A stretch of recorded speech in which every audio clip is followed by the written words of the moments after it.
no matter how you go about it. Mazi Ogechukwu Nkere, Omalicha Nwoke, the Biafran Republic Government and Exile Finance Minister, is humbly campaigning for global Biafran financial support for the purpose of Finland Convention, Biafran Defense Forces, and redeclaration-related activities. I appreciate all Biafrans who have been supporting our liberation movement. I also urge everyone to massively support more than ever, especially in these critical times. Oh, my fellow lovely great Biafrans, let's come together and support our Prime Minister, Mazi Simon Ekpa, who is currently working tirelessly to hand over our freedom to us this year, 2024.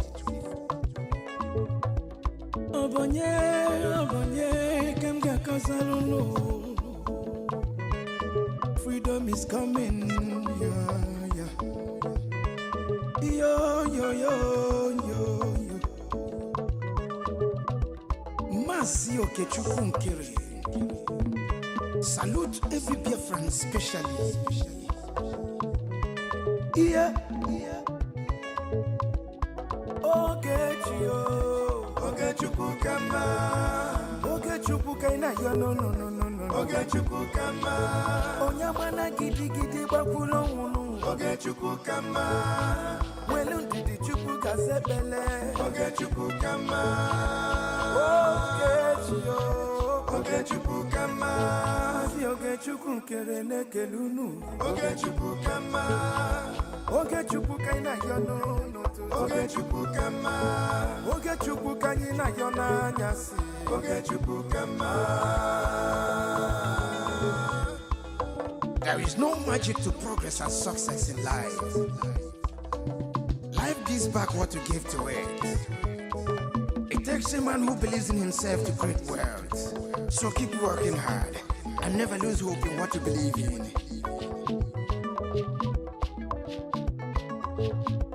Ayakata. Life is not easy. Sigh. Make it take and judge. I want to use this special opportunity to recognize great Dim Odumegwu. I can't also forget General Philip Effiong. Okama Daloso. Come cheta kwanu men underground. Umoma kubigwe. Anye na fuakolo. Airborne. De facto government in homeland. A special recognition to every Biafran who have been supporting from day one. May Elohim continue to flourish you in your different endeavors. He says, Mazina Dekano, Ohamadike, one of Biafra, EKID.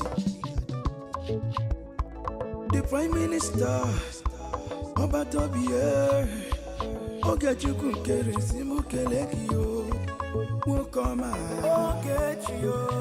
Ogechukwu kama. Ogechukwu kaina yo no no no no no. Ogechukwu kama. Onyamana gidi gidi bakulo munu. Ogechukwu kama. Welu ndidi chukwu kasebele. Ogechukwu kama. Ogechukwu kama. Mama biko yo polisa. Ogechukwu kama.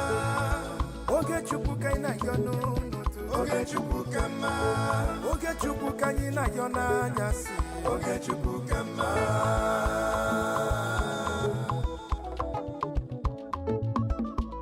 Ayole, ayiga kono le garole nu. Uwi bole, cheta kwa na lubo fuo. 1 + 1 is 2, 2 + 2 is 4. Ino.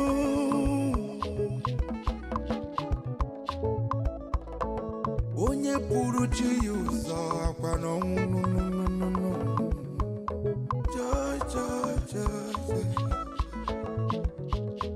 Don't give up. When He's so close. He's so close. Ogechukukama. Never you give up, no, no, no. Ogechukukama. Believe in your dreams, brother. Ogechukukama. Never you say no, no, no, no. Ogechukukama. Ogechukukama. Ogechukukama. Never you down your faith, no, no. Ogechukukama. Keep your head up, keep on fighting. Ogechukukama. Oyabala, oyabala, jodo. Ogechukukama. A big shout out to Mazi Ogechukukere. I salute you, my dear Mazi Simoniba. Life is sweet when you're patient. The greatest shout out goes to the media team, great talents. They won.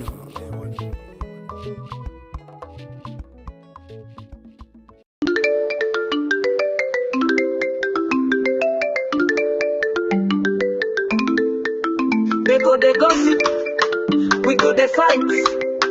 PM Simon Ekpa, you be the light.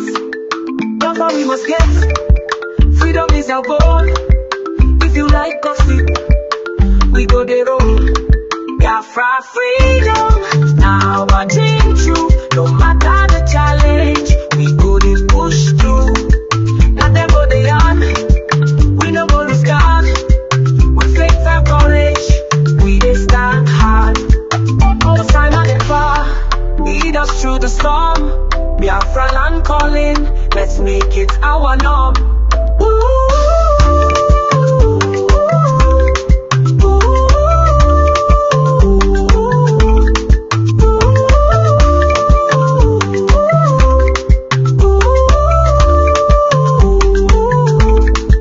Biafra we must get, freedom is our goal. If you like gossip, we go the road. Biafra freedom, now our dream true. No matter the challenge, we go the push through. Biafra freedom, now our dream true. No matter the challenge, we go the push through.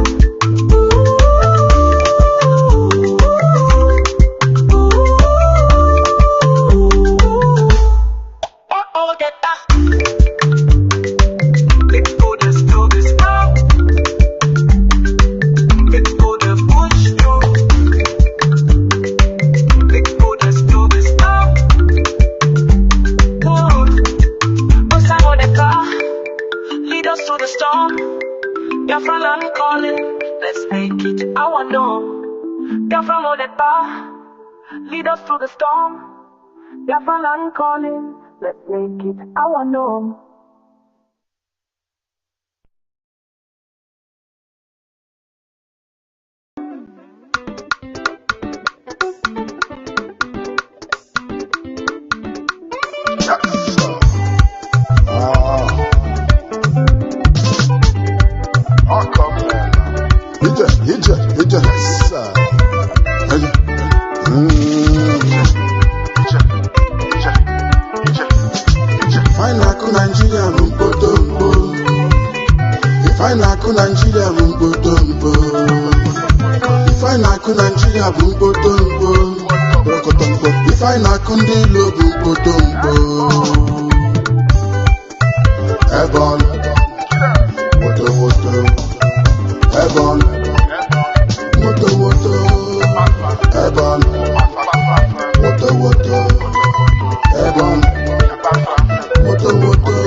Nigerian government is evil. It's evil. Nigerian government is a killer. Yes, it's killer. Nigerian government is a murderer. Sure, they are murderers. Monkey carry money, money. Python swallow money, money. What you know go hear? What you know go hear? Everybody quiet, quiet. All the youths are quiet, quiet. Musicians are quiet, quiet. Nollywood are quiet, quiet. Biafra government take Nigerian government taking gun. Simon taking gun. Akumba walobo. Akum. Onyane kumweli fone me. Oba tokie. New dimension. Yes. Multi-dimensional approach. Yes, sir.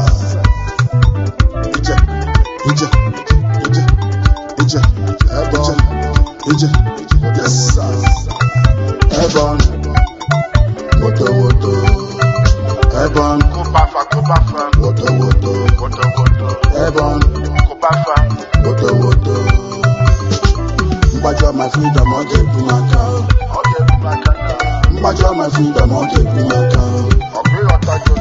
Mbajo my freedom, I'll get to my car. Mbajo my freedom, I'll get to my car.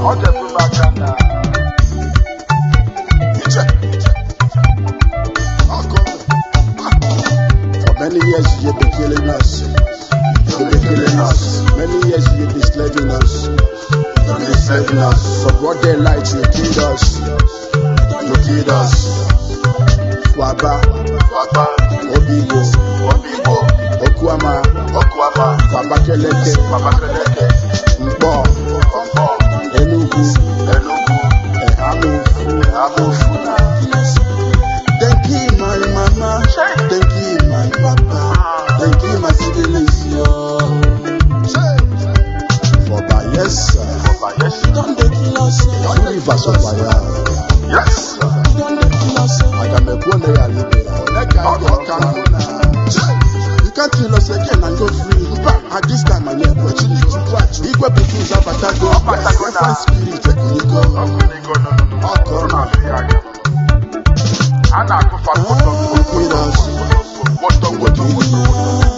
You the pushers. You go push you. You go fight us. We go fight you. At the end the Biafra got to lay down. Ebon. Woto. Ebon. Woto. Ebon. Woto. Mbajo my freedom, I'll get to my car. Mbajo my freedom, I'll get to my car. Mbajo my freedom, I'll get to my car. Mbajo my freedom, I'll get to my car.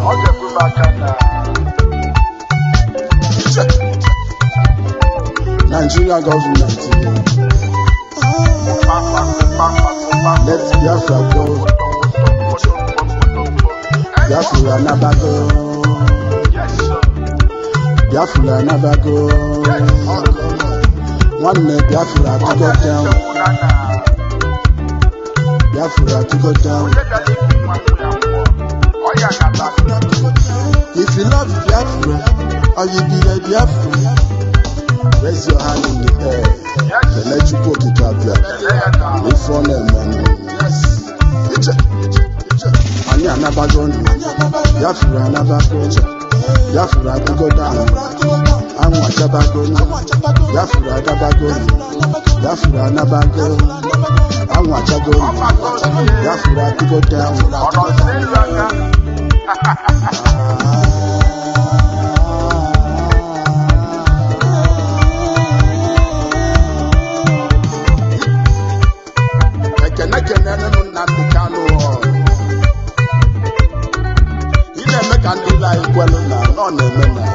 Yes, sir.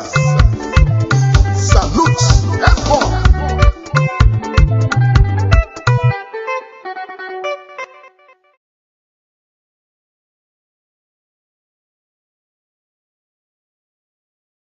The police we have in our land are terrorists in uniform. The army we have in Biafra land are basically terrorists. They are there to aid and to support Fulani Janja with advancement to the Atlantic Ocean. And we are there to stop them.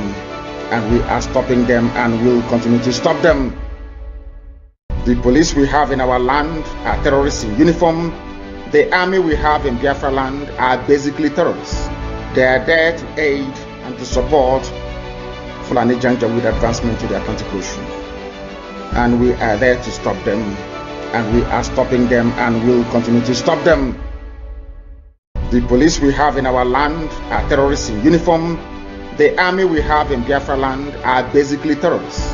They are there to aid and to support Fulani Janjaweed with advancement to the Atlantic Ocean. And we are there to stop them. And we are stopping them and will continue to stop them.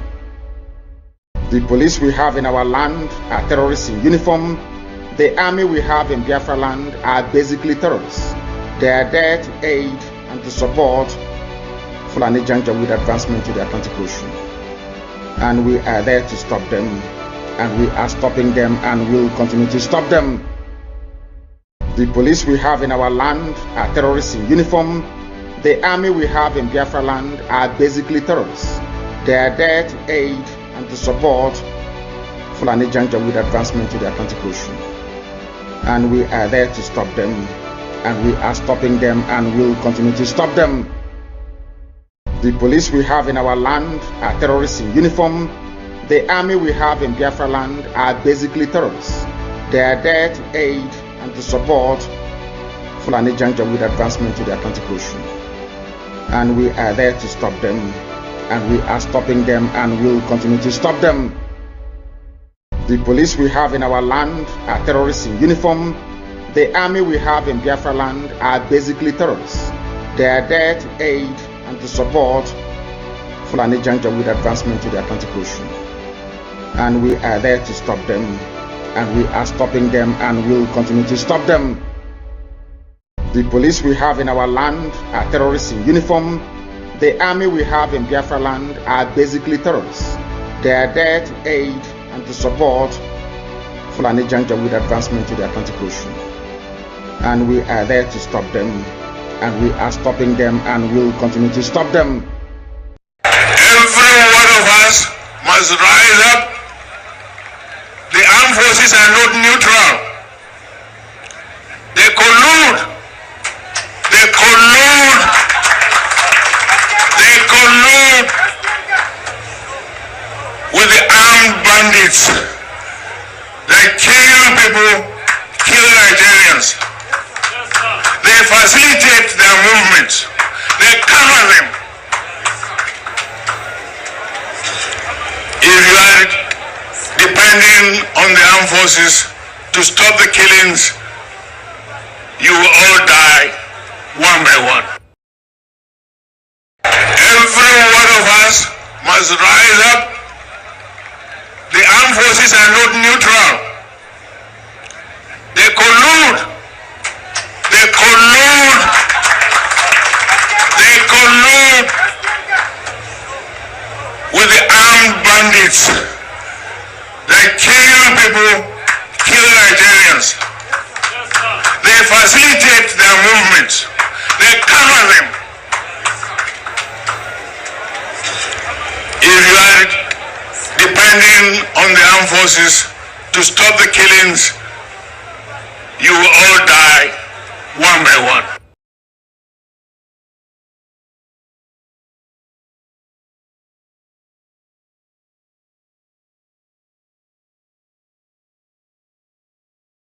Let me say that if the federal government have demonstrated capacity and can arrest Nnamdi Kanu, they should also exhibit the same zeal and will and decision to arrest these Fulani herdsmen that are terrorizing our state and our country. Let that be done. These ones are living here with us, but if Nnamdi Kanu can be arrested from a foreign land, I believe that the federal government will exhibit the same will.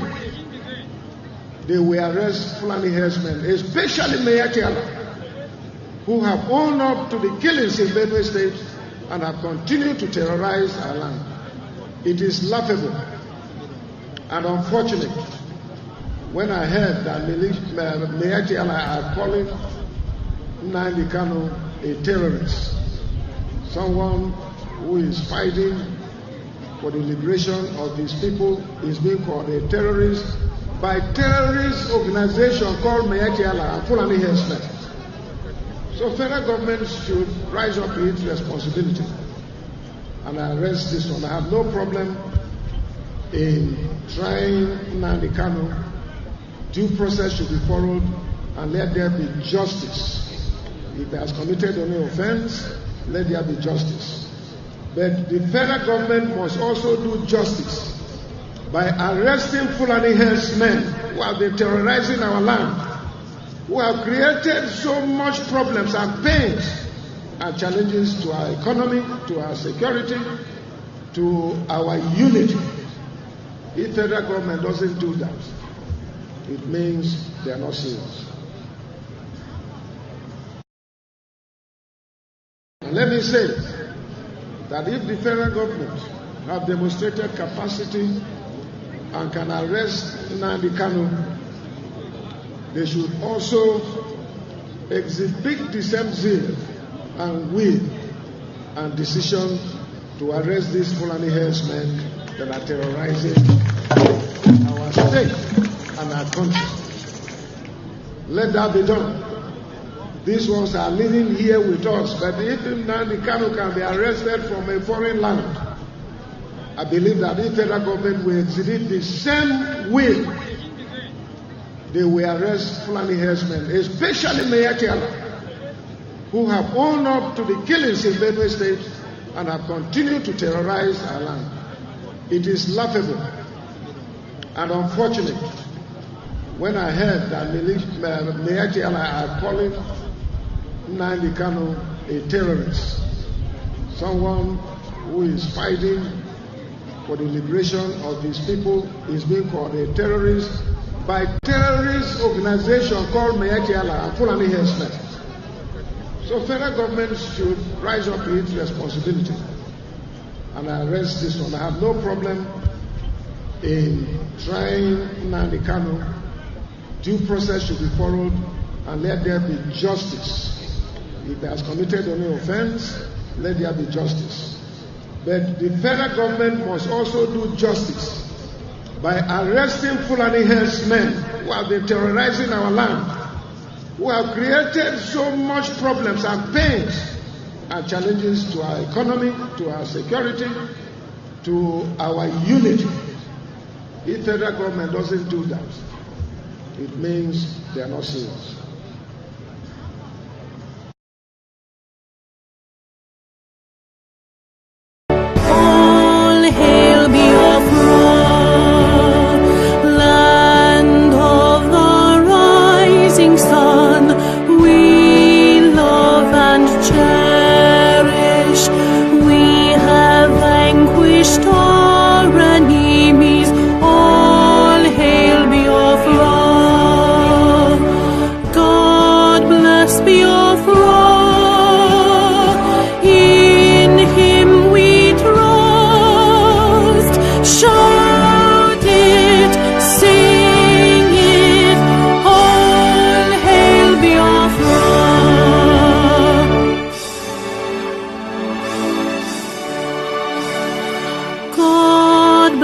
Biafra, we have emerged triumphant from all our foes.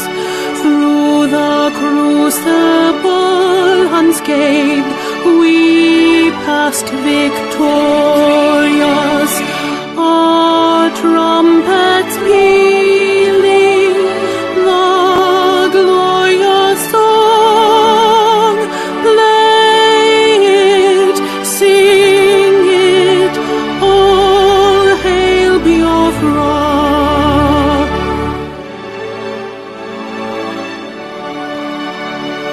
Oh, hail Biafra,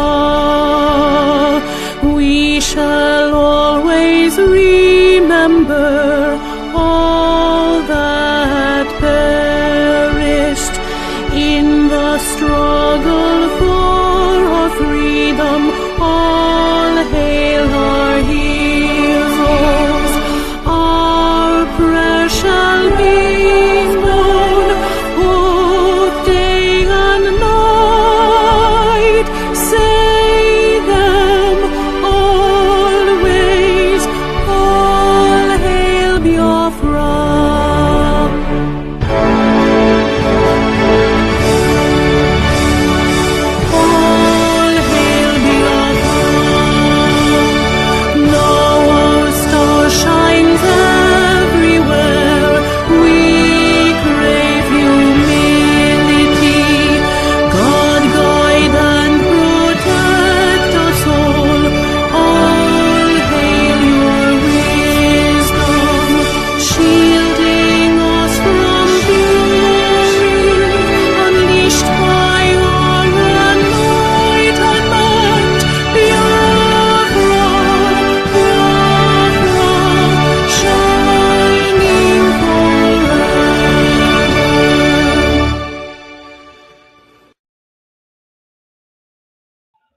I made silence to the following heroes of Biafra and first man.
We mourn our heroes past, we celebrate them and our heroes living. Our babies, women and children, we salute them.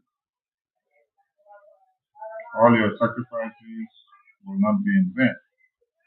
And to all Biafrans all over the globe that are supporting BRGIE to see that the quest for Biafra is not thwarted, your contributions and your immense sacrifices will never be in vain. He said, he said, he said, he said, the God of Biafra will replenish your pocket and increase everything you do so that your fountain will never dry. It will continue to overflow and your system will forever be alive. He said, he said, he said,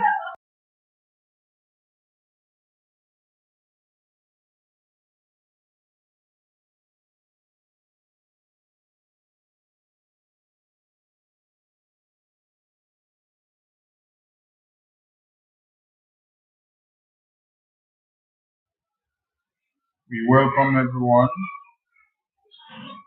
to this very broadcast. And as you join the broadcast, do us the favor of inviting your friends and family so that they will also be aware of what is happening here tonight. We salute our leaders that have been before us, and we salute those that fought for the existence of mankind so that our babies, women, and children will not be slaughtered in 67 They rather took a stand.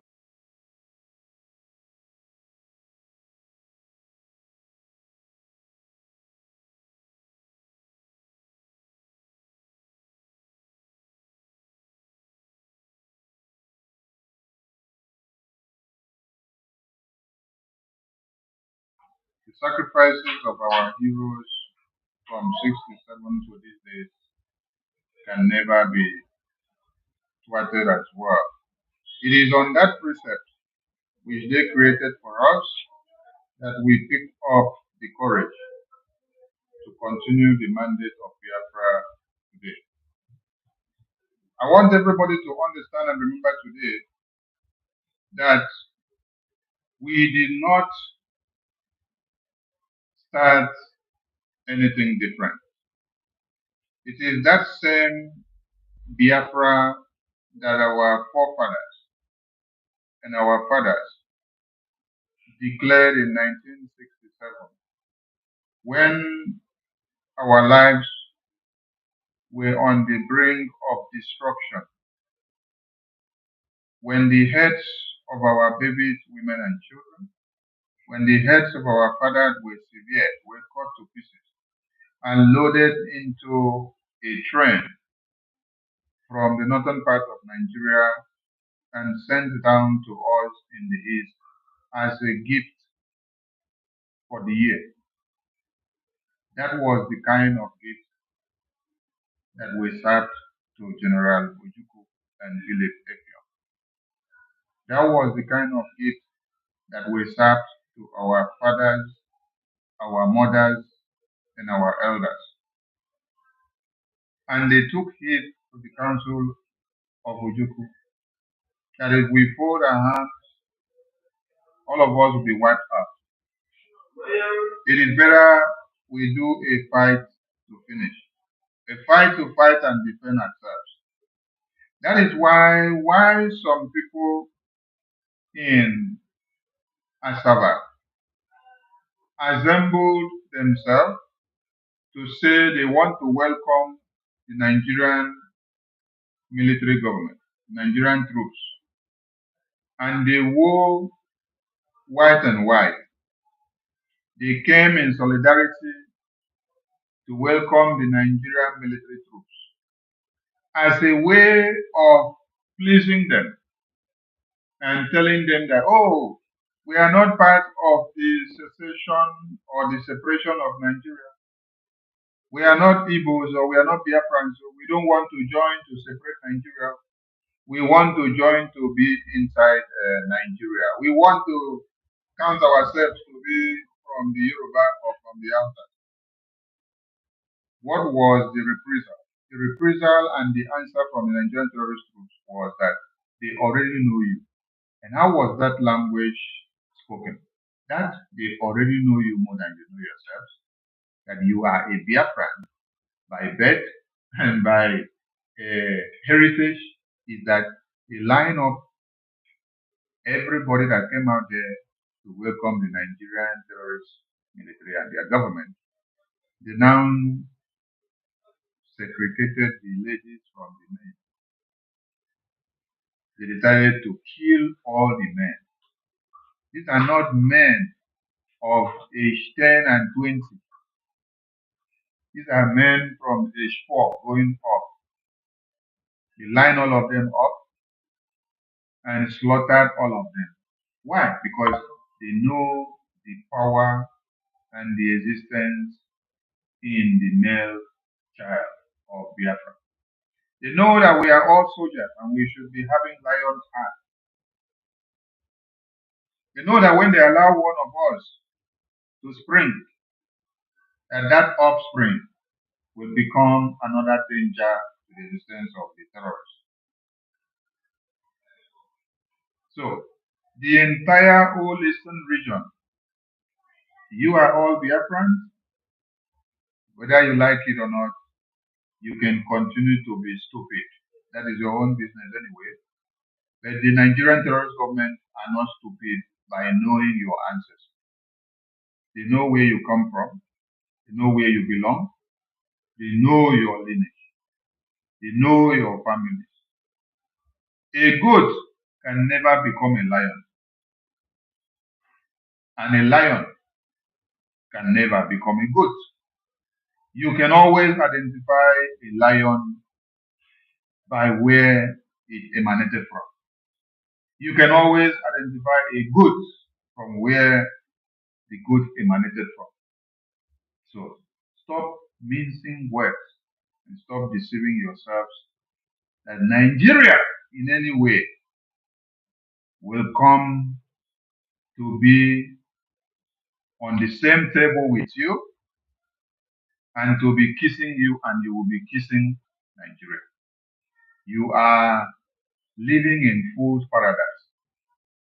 Come out from that paradigm, because that paradigm, the shift will not be accommodating to you.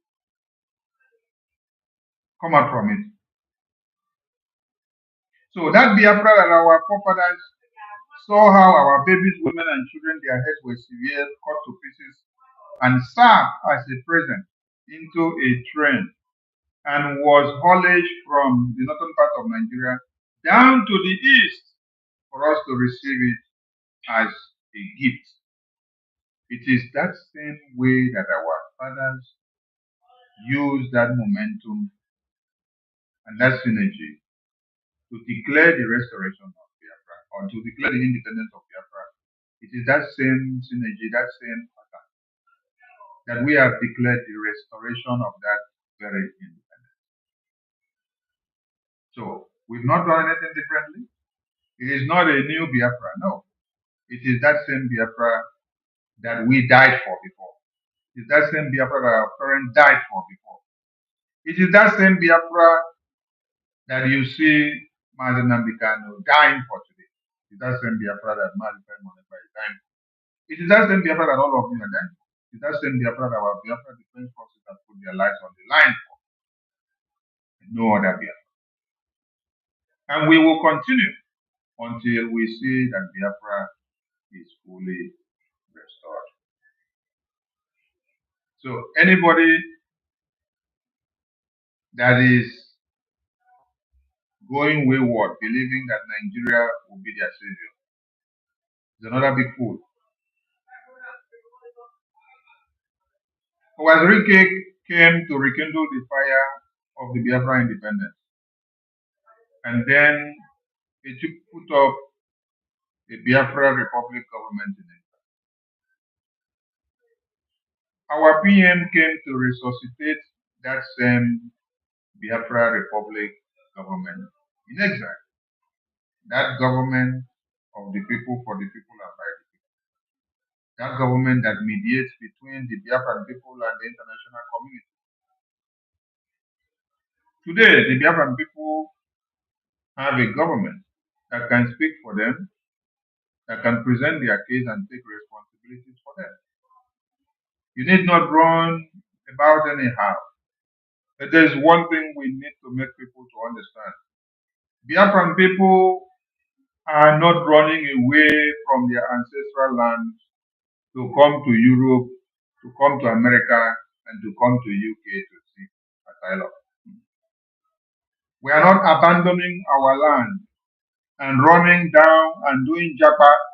We are not activating Japa syndrome to come down to other parts of the world to seek refuge. Rather, we have taken it upon ourselves to stand and fight and defend our land and our existence and to take it back. It is only a fool that will run away while a terrorist is coming into your land, and then you run out. You say you want to jump out to America, you want to jump out to UK, you want to jump out to Europe. When you jump out to UK and Europe, today that the UK and Europe and America are deporting people that jump out from Nigeria down to their country. When they deport you now, where will they deport you back to? Will you go back to enter a terrorist IDP camp? Will you go back to go and enter terrorist homes?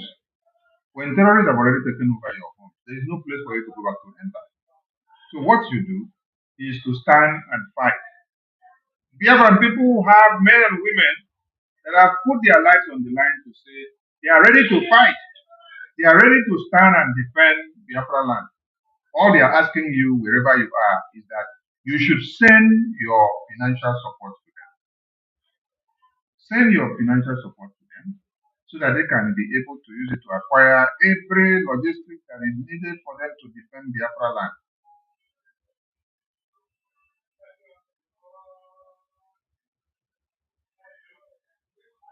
BRGIE condemns what Nigerian terrorist governments are doing on our leader, Martin Nambikano. And we condemn what Finland is doing on our leader, Mazi Simon Ekpa. But there is one thing you need to understand, that freedom is not given. You got to fight for it.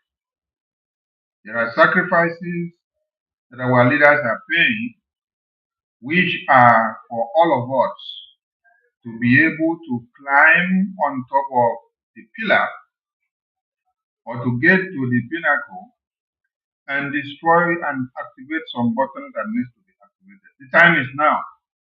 The time is not tomorrow. The time is not yesterday. The time is not next year. The time is now. Make use of this ample opportunity that availed itself to activate every button necessary to be able to get Biafra independence restored. And that is what BRGI are doing in Washington, D.C. And that is what BDF are doing in the homeland. BRGIE have gone as far as tearing Nigerian yachts to pieces in Washington, D.C. When you listen to our 8 p.m.'s emergency press briefing a day ago or 24 hours ago, he made you to understand that when he is having meeting with Senator Cruz, when he is having meeting with a chairman, House of Foreign Affairs of America, when he is having meeting with the Speaker of America, the number 3 man in America, when he is having meeting with all the lawmakers of America, he is not there to sing the praises of Nigeria. He is there to present the atrocities of Nigeria, of old and new. He is there to tear Nigeria apart. He is there to expose Nigeria. He is there to make the lawmakers of America and the citizens of America to understand what they never knew and what someone has not come to present to them. I want to ask all of you. You sleep and wake up and then you see that Nigeria and their Senate and their lawmakers and their government are running up and down, crying, gnashing their teeth, and wailing. Why? Because American lawmakers have picked up on their atrocities, their extrajudicial killings, their kidnappings and maiming, their massacre, their destruction of lives and property, their forceful disappearance of Biafrans, their destructive tendencies on every Christian, their support of the terrorists that have taken over the country. You did not ask yourself a question. Is it a fellow Nigerian who loves Nigeria and wants Nigeria to continue that went to America to destroy Nigeria before America?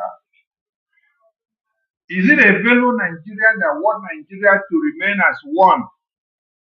Is it a Nigerian who wants Nigeria to remain like this, that went to meet the lawmakers of America to destroy Nigeria? It can never be. Even the pastors and bishops, the clergymen in Nigeria, who are benefiting from your massacre and on daily basis, who are benefiting from your tithe and offering in churches, then they will be preaching salvation for you. They'll be telling you that salvation and Yehoshua and Jesus is coming a second time. You should come and sow seed. When you sow the seed will transform and change everything. The pastors and the bishops are using your money to buy private jets. They are using it to build schools. They are using it to open companies. They are using it to establish business for themselves and families. They are giving the best of lives to their wives and families and children. From what? From your tithe and offering that they make. It is a very good business. Yes. Church business has been well merchandised, and it is a very good business that is giving them a very good monetary value. So I'm asking you, is it a Nigerian pastor? Is it a bishop? Is it a GRGIE? Is it a Oyelekbo or Kumuyi who sees that when he builds 50,000 auditorium. All of you will come and enter. And then, when you are sowing seed, when you are giving offering, in one gathering, you may have given offering of 1 trillion naira. And then his business is growing, he's making his money. Is it that kind of person that will go to America to destroy Nigeria? No. It is only true Biafrans that want Biafra independence that will go diplomatically and politically to destroy Nigeria. Will go and open the yansh of Nigeria there. He will go and start explaining every atrocities of Nigeria to American lawmakers. And then they will get to understand and know and see what to dig in and get more information. They know how to place sanctions on Nigeria. Why are the Nigerian lawmakers and governors and their ministers and senators crying over the spark of the American lawmakers preparing to place more sanctions on them? Some of you did not believe when BRGIE said, we have submitted explosive testimony to the US Congress lawmakers. We have also submitted a proposed deal, economic and defense deal, that will be in support and in response or in exchange for political support to the Biafran people, to the US government. Then, on the 18th, the same US government approved and gave the Biafran people a US first ever congressional briefing. And then you saw them all here in this place. You took them for a joke. You did not know, you did not care to place significance on what they are doing. Do you think that American government will allow anybody to walk into the US Capitol to come and have congressional briefing inside their own Capitol building, where they are discussing, exposing Nigeria, discussing and creating awareness for Biafra, telling people about the emergence of Biafra, and exposing Nigeria at large? Before they gathered here, they have already submitted paperwork to the American Congress before it got to this point of giving them the opportunity to come and use this US Congressional Hall for this conference. You see, some of you took it for a joke. You don't understand the implications, and you did not you did not take it serious. You thought that it is business as usual. So you were all laughing. Eh? You see, had it been that Biafra declaration of 2nd December 2024 was in America, eh? all of you would have understood what it means to do something in America. Are you getting the point? Europe is so corrupt that even when we did a worldwide Biafra independence declaration in Europe, they downplayed the reportage. They just look at America. Look at America. How many congressional briefings have we done in America now? Only one. Only one congressional briefing.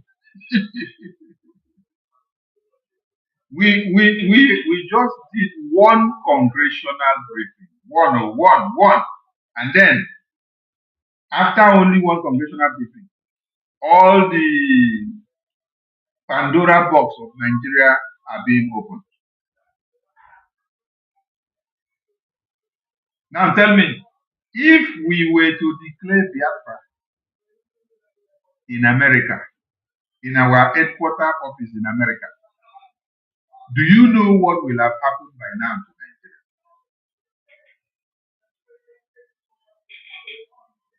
Nigeria? America is the place where the headquarters of BRGIE is. America is the place where our APM and the lobbies and attorneys are meeting the US Congress and having discussions with them about Biafra and opening the Pandora box of Nigeria, exposing and destroying them. Then, only one US congressional briefing that happened on the 18th of September. And then everybody are crying. Only one congressional briefing have just happened now. And then look at the fire that it has gone to bring out from the Red Cross against Nigeria. So compare and contrast now. Had it been we did our Biafra declaration in America, do you know what will have happened by now? America is the seat of power, the place that we sit down to make decisions. Internationally, so anything you do on American soil, it carries a very big. That is why our headquarters in USA is a very big thing, for those of you that may not know. And then the APM has already entered the US Congress. He's there with the lawmakers, putting everything on the table. Then only one US congressional briefing. Nigeria don't scatter. They are crying now. I thought you people said una kidnap Anambra-Igbo and also detain imprison Simon. Okay, now you people forgot to have actually gone for the worst guy, the worst sheriff in town. This is the worst sheriff in town. This is the worst sheriff in town, because you people were actually going for the wrong guy. It's like, okay, make I say something. It's like our PM played you people chess game. Yes. Our PM played you people chess game. He diverted all your attention to Finland. And all of you came to Finland. What power does Finland have to decide the independence of Biafra? Do you know that Nigerian government don't have sense? What power does America have? And what power does Finland have?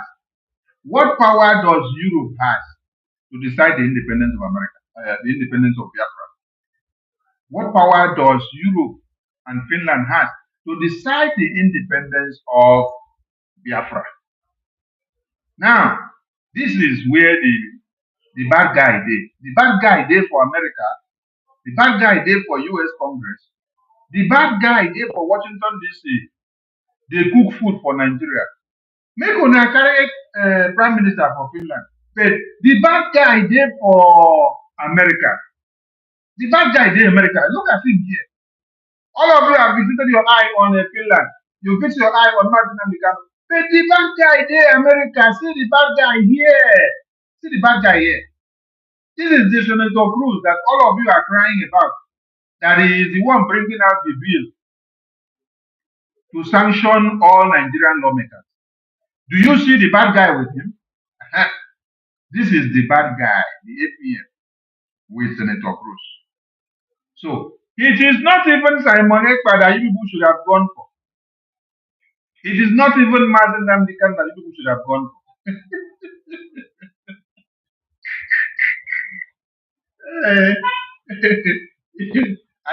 I think we actually play people this work very well. Yes.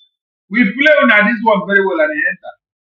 The bad guy did for America and I ended this. Now from America, everything they happen. You see? Now, with all these meetings and discussions with the US congressmen and women and the senators of America, and then the next thing we saw him bringing all Biafrans inside US Congress. He's bringing Biafrans inside US Congress. Just look at it. It's bringing Biafra inside US Congress. Where has this ever happened? And some of you don't have sense. Nigerian lawmakers, you don't have sense. You don't have sense. If you say you get sense, if you don't learn something, sense. Some Biafrans are telling you people and Nigerian politicians are telling people that this man here, he don't get anything to offer. Tell me any Biafran that has been able to break through the US Congress to go there and have meeting with them and present Biafra. And then it did not just stop there. Now, he is bringing cross sections of Biafrans inside the capital to come and do what? To come and have a congressional briefing. Look at the flags. These flags here are not Photoshop. These flags here, they are not Photoshop. You have seen him when he went to have meetings with the US congressmen. He snap photo, you see all these flags. You see all these flags. Now, he is not only the person that has entered here now. Some of these Biafrans here, they have stayed in America for the past 80 years. Some have stayed for 50 years. Some have stayed for 40 years. Some have stayed for 50, 20, 25, 10. None of them have had the opportunity of entering this US Congress hall, where they have to stay and make decisions that affect the entire world. But you see, with the emergence of BRGIE and with this bad guy that they call EFIK, he has been able to make many of these Biafrans to make history. For you to make history, to enter this place, to go and be part and parcel of those that are opening the Pandora box of Nigeria. And then today, Nigerian government are crying. Hey, Nam, una do well. APM, the bad guy. Hey, I salute you. You do well. You see, after you went to US Congress with all your meetings and now you carry Biafra go for the congressional briefing. Nigerian government are now crying. And Christians in Nigeria now have hope after many years of the terrorist invasion. Look at the series and chronology of massacre that has happened in Nigeria. Just look at the record. They have not been able to give us record from 2002. They've not been able to give record from 2006. They've not been able to give from 2007. Because these are the time this thing started. They are only able to give record from 2009. And immediately the APM took Biafrans to go and have a congressional handshake and briefing inside the US Congress. The table turned. The table turned. Everything changed. You now see that Nigerian government are now crying. They are crying. Now, I don't know how people are crying. Maybe you people are crying to see how you can be able to kidnap APM. Okay, Nigeria is not like America. America is not like Nigeria. America is not like Finland. America is not like Kenya. America is not Africa. America is not European countries so that will sell their own citizens. If you go to kidnap inside America, hey, you go here when you go here come. This is somebody that is already having direct discussion with all the lawmakers. What do you think that he goes here to do? Do you think that this man go here to go and sit down and take coffee?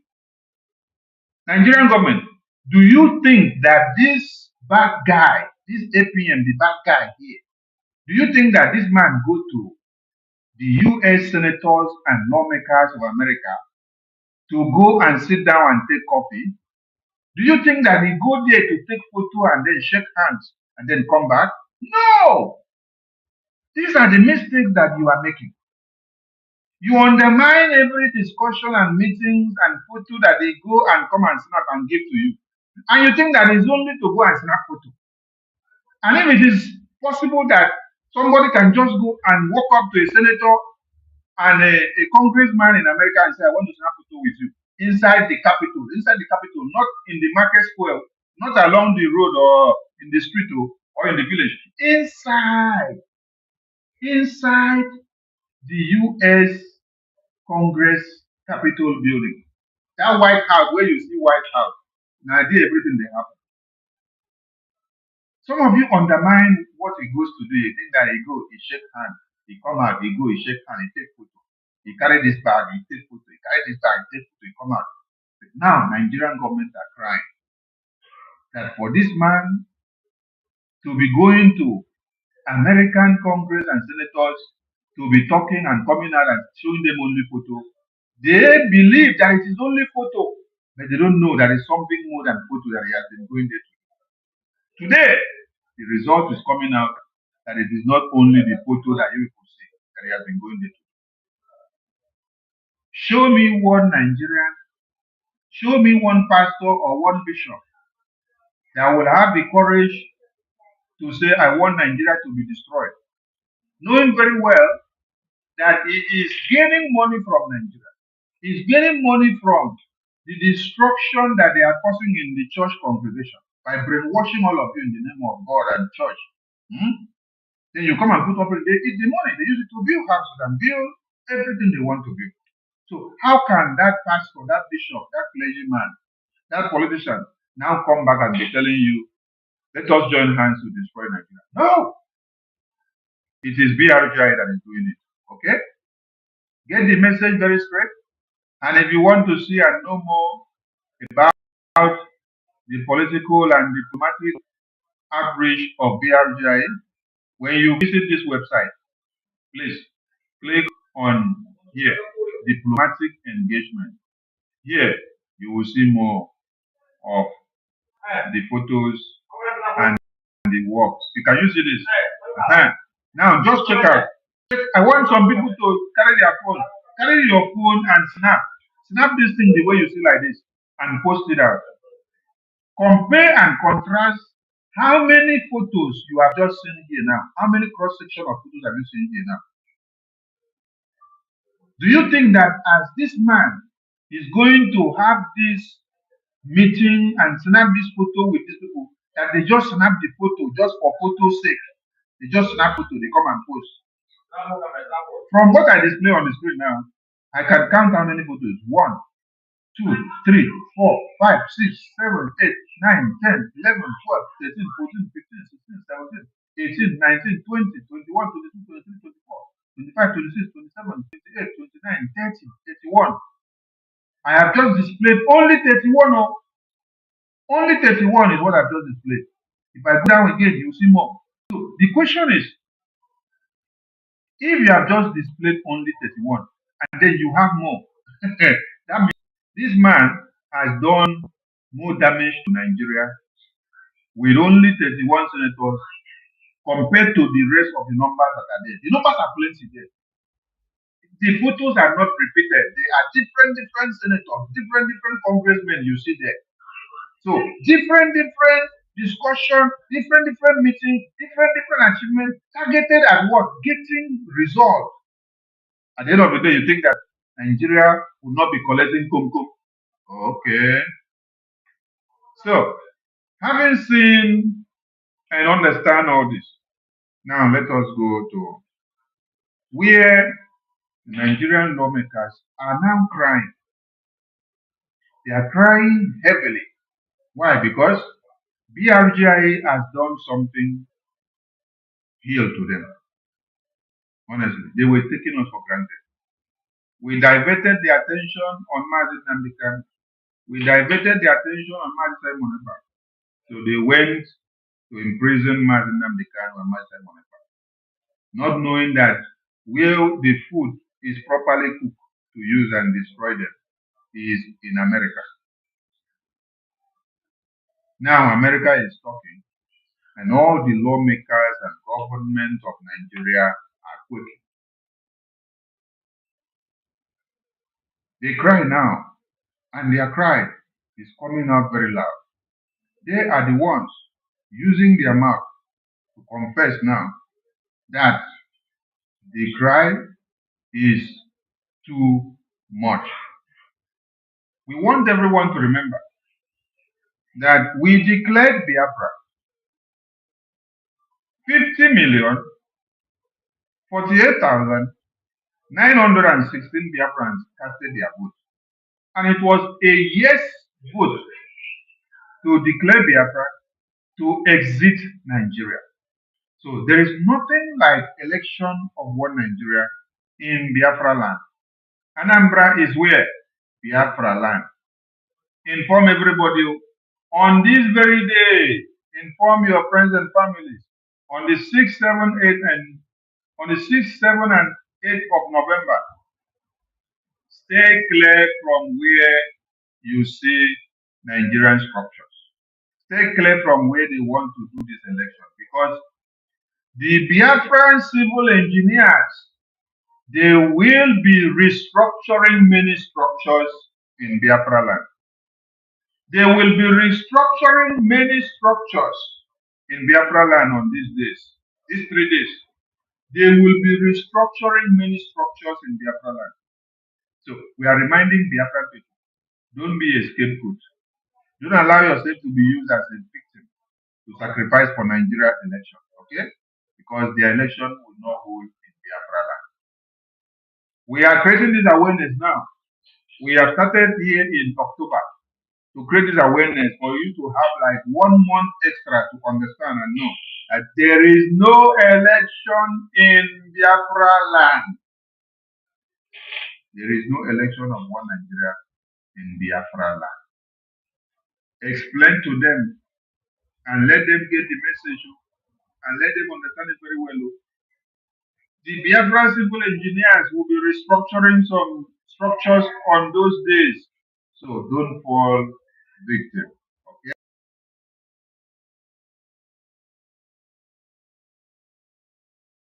Every one of us must rise up. The armed forces are not neutral. They collude. They collude. They collude with the armed bandits. They kill people, kill Nigerians. They facilitate their movements. They cover them. If you are depending on the armed forces to stop the killings, you will all die one by one. Every one of us must rise up. The armed forces are not neutral. They collude. They collude. They collude with the armed bandits. They kill people, kill Nigerians. They facilitate their movements. They cover them. If you are depending on the armed forces to stop the killings, you will all die one by one.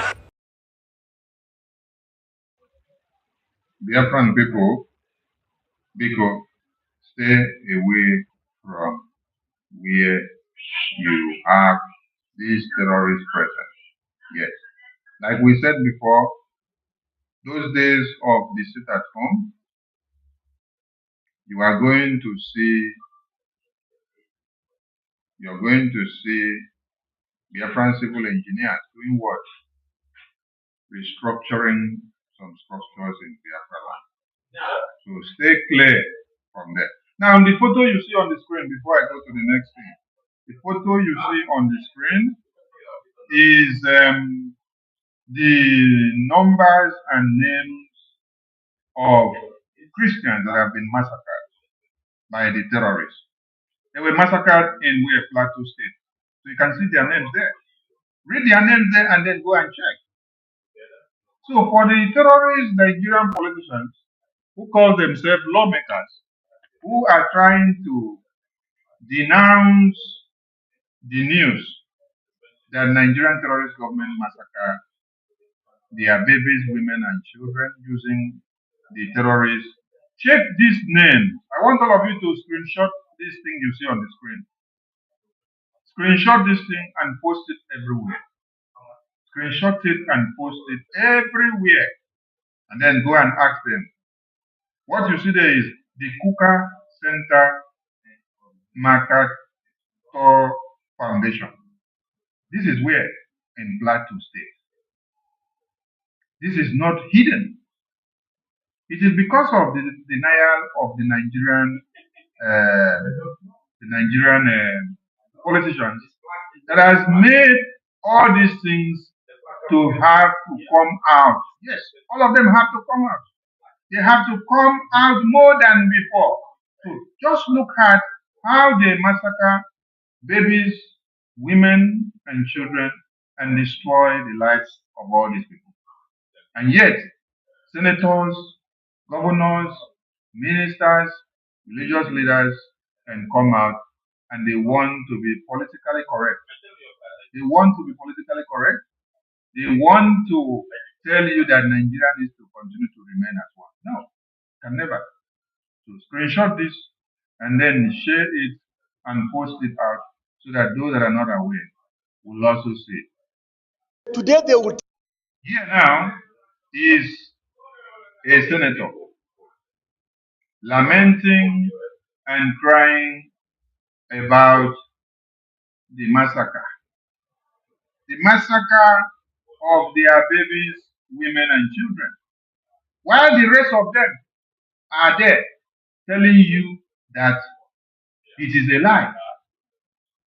We are going to play a video where you will hear the Senate President tell you that somebody and some people actually went to the US lawmakers to tell them bad things about Nigeria.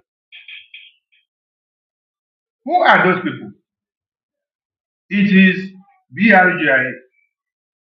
Those people that went to the US government to tell them the bad things that Nigerian government are doing are who? They are the BRGIE.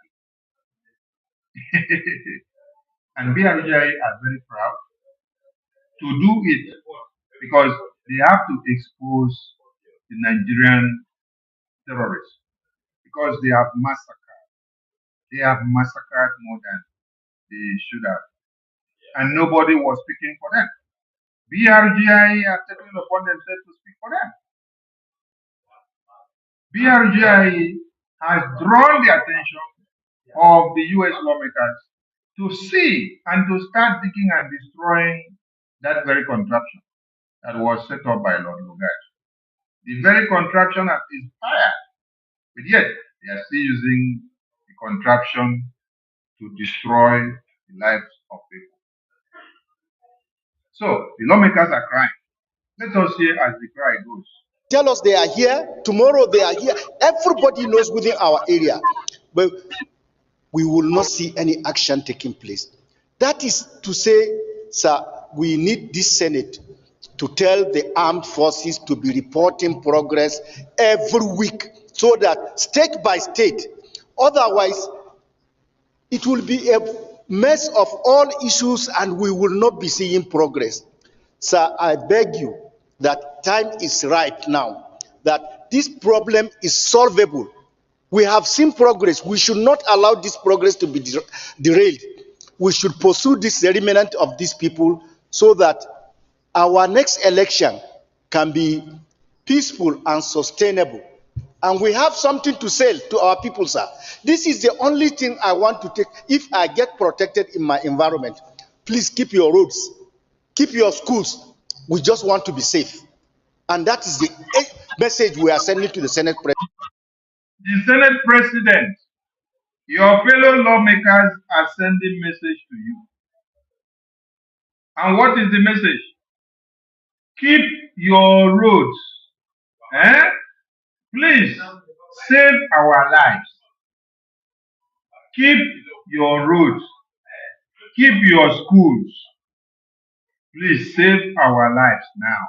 Our lives are in danger. This is who Senator Garba Musa Maidoki, representing Kebbi State South.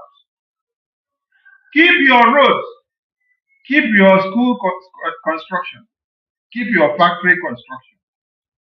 Our lives are in danger. All we need is to save our lives now because the terrorists are coming to kill our babies, women, and children. This is one evidence for the US lawmakers to use in filing of the sanctions against the Nigerian state. This is a sitting senator. He is confessing and telling you while the Pandora box of Nigeria are being opened, while all the boxes are being opened in the US Congress. So he is affirming to the fact that everything that we told the US Congress, that it is true.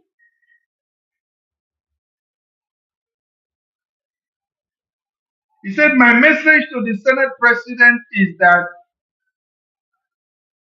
please save our lives, save our people. Keep your road construction aside for now. Keep your schools aside for now because na person wey dey alive, na him dey go school. Na person wey dey alive, na him dey use road, dey waka, dey go work, dey come back.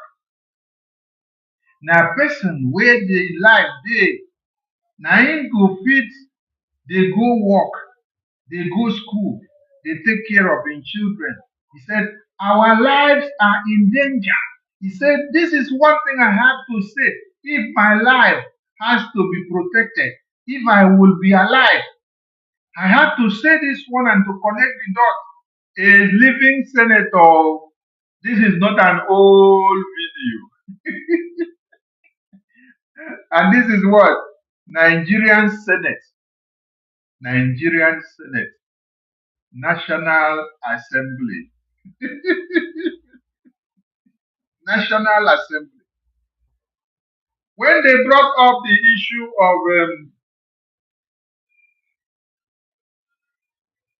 Nigeria on the list of countries to be sanctioned by America, Senate President said, we should have this discussion in a closed door meeting.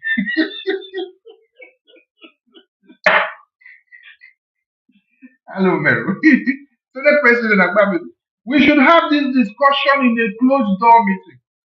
We will discuss and then we will now send some of our lawmakers to go and engage the US lawmakers and to make them to understand that what BRGIE have come to tell them and to table against them, that they are not true. You people did not take BRGIE serious. You did not take Okechukwu, the bad guy, with the America, or not take him serious. Because the people you paid to be inside BRGIE were telling you that Okechukwu cannot offer anything, that Okechukwu is useless, that Okechukwu has nothing to offer, that Okechukwu cannot move Biafra goalposts from point A to point B or from point B to point C. But now I'm asking all of you, how many professors are working with Okechukwu today to be able to enter and to organize a US congressional briefing on Biafra? Did you have any professor working with Okechukwu to make it happen? Did you have any doctor working with Okechukwu to make it happen? Did you have any engineer? Do you have any aeronauts? Do you have any psychiatric nurse?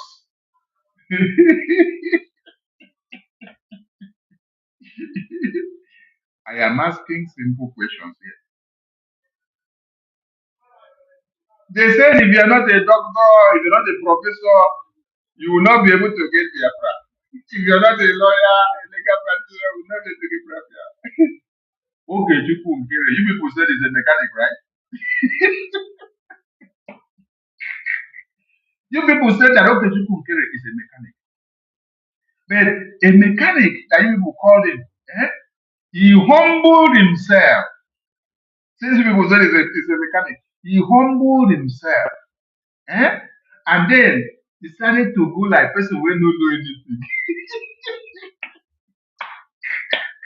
Till he waka enter US government lawmakers' chambers and started engaging,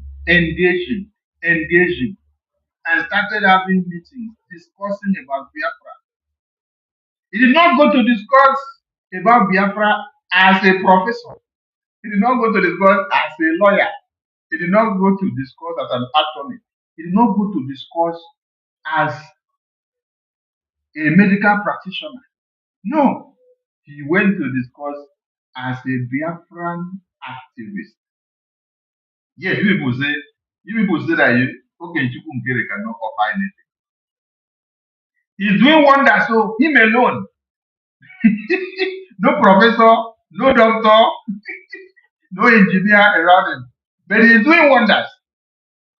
Do you now see that some of you that were paid by Nigerian government to be in BRGIE, you have been misinforming your paymasters about Okechukwu Nkere? You see the point now? You have been misinforming your paymasters about Okechukwu Nkere. And now the cry is everywhere. The Okechukwu Nkere that all of you undermine his ability. He has done what all of you doctors and professors could not do.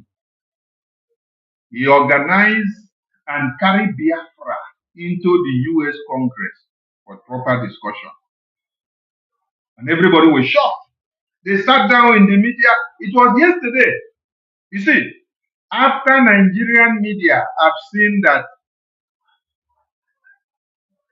the result of the US congressional briefing is what has sparked all the public discussions about Nigeria massacre. They now decided to come and report about the US congressional briefing. As of yesterday, they were all reporting.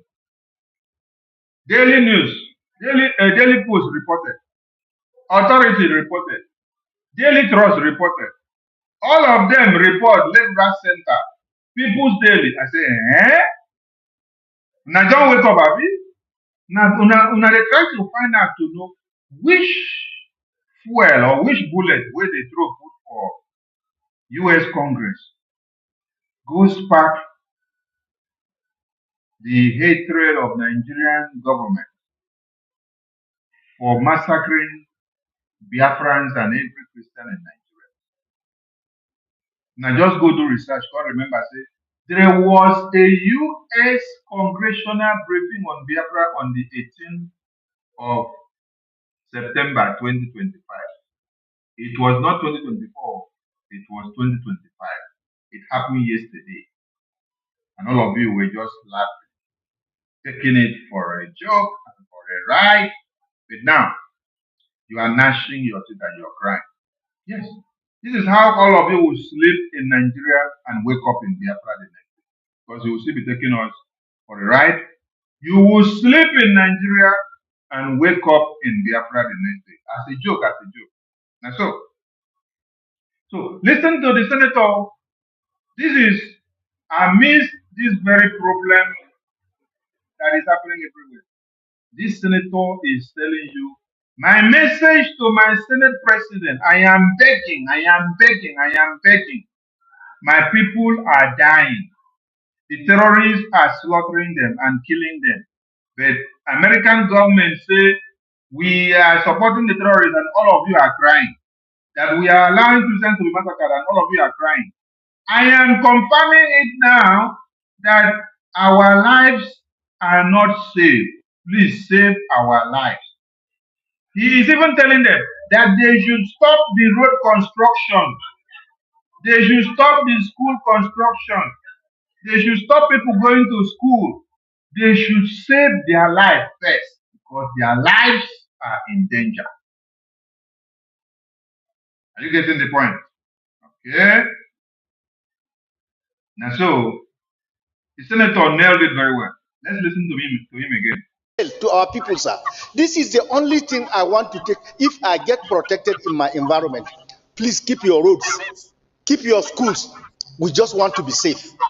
And that is the message we are sending to the Senate President. Please save our life and our people. We are not bothered about roads now or schools. Please save our lives. Our people's lives are in danger. Thank you very much, sir. Senator. You have delivered your message. And I thought you, because you don't dare, you carry the mic, begin to talk of attack. The man said, this is the only message my people sent me to deliver. That if I have to be alive for them, if they have to be alive, you people need to come and save our life and stop all this nonsense that you're talking. You're talking of election of 2027. He said, if we want to have election to come again, we first must do what? Checkmate our security to see that we are not all vulnerable. Because anywhere you enter, it has become volatile. A senator is crying. He's not crying about his own people again. He's even crying about his own life. His own life. If him as a senator cannot be secured, he's telling you that my people are not secure. So keep the road construction. Keep the schools construction.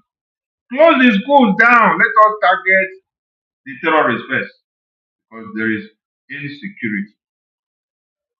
And everyone are dying. Mr. President of the Senate, this is my request. Keep the roads, keep the houses building, keep the school building, keep every project. Let us look at how the terrorists can be curtailed because my people are in danger. I am not secure. My people are not secure. We are in their need of a solution. While they are there to cry and look for IPOB and look for Biafra and look for Biafra Army and look for Mazi Nnamdi Kanu and look for Simon Ekpa, the bad guy, Okechukwu Nkere, the APN, is in America doing them kum in a very silent manner. Double silencer, they do them kum in America. When he told people that when he goes to meet the American lawmakers, he's not going to go and sing your praises to them. Some of you don't understand. What he goes there to do is to use knife and cut Nigeria into pieces. And it is working very well. So let us listen to this senator again. As he cried for help and he's telling the entire Senate that Nigeria is not safe. Oh, he said, my people are not safe. My constituents are not safe. KB's people in KB state, they are not safe. Keep the roads, keep the schools, keep the house first. Let us look into the security because we are all dying. And if we don't curtail the terrorists, we will not have the next election again. And Nigeria will not exist again. We are already destroying Nigeria for them. So let them use their mouth to affirm it for us. You see, the kidnap of Mazi Nnamdi Kanu was the sweetest thing to Nigerian government. And it was the worst thing they did to us as Biafrans. And we have made his kidnapping now to become the worst thing that they did against us. Yes, because back home, we are showing them pepper. Yes. And in diaspora, they are now crying about our activities in diaspora, while they also cry about our activities back home. I want everyone to understand that we are fighting for freedom. We are not a sovereign state yet. We are not a properly democratized government yet. We are freedom fighters government. Okay? So we need to do some things differently. Yes. That is why you don't expect us to jump when others are jumping. You don't expect us to clap when others are clapping. You don't expect us to shout when others are shouting. We need to use a different tactics and modalities that will work for our own cause, because our own cause is different. That is why when we go to the US Congress, all of you will open your program and be saying it is propaganda, it is propaganda, it is propaganda. We just kept quiet. Did you see me come to the media to come and start debunking all of you? Did you see me do programs to come and start debunking all of you for saying that the US congressional briefing was propaganda? Some of you said we rented US Congress room. How can you rent the White House? How can you rent the White House in America? Some of you said we rented that house. We rented the building to go and do the briefing. The next thing some of you were asking, you say, where is one senator there? You don't see one senator there. You don't see one senator there. But you saw the name of senators on the table there. You saw their name tag that they were supposed to be there.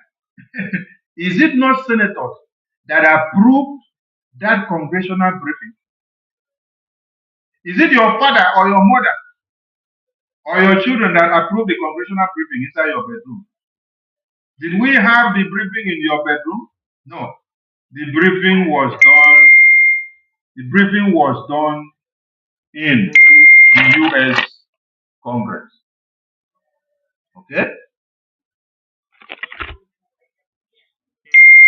So we did it.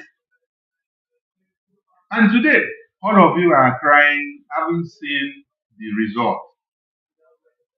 We did not come to debunk any nonsense from you, because we knew the food that was going to emanate from what happened. Some of you are Itiboribos. Itiboribo, you know what is Itiboribo? Some of you are Itiboribos. That is why when we are doing something that is meaningful in US Congress, you are Itiboribo, you don't understand. You just go to the media and be shouting, wah, wah, wah, wah, wah, wah, wah, wah, wah, wah, wah, wah, wah, wah. You use it to do propaganda because you hate Okenkere, because you hate Sonny. It is no more about Biafra for you. It is now about hating Okenkere and hating Sonny.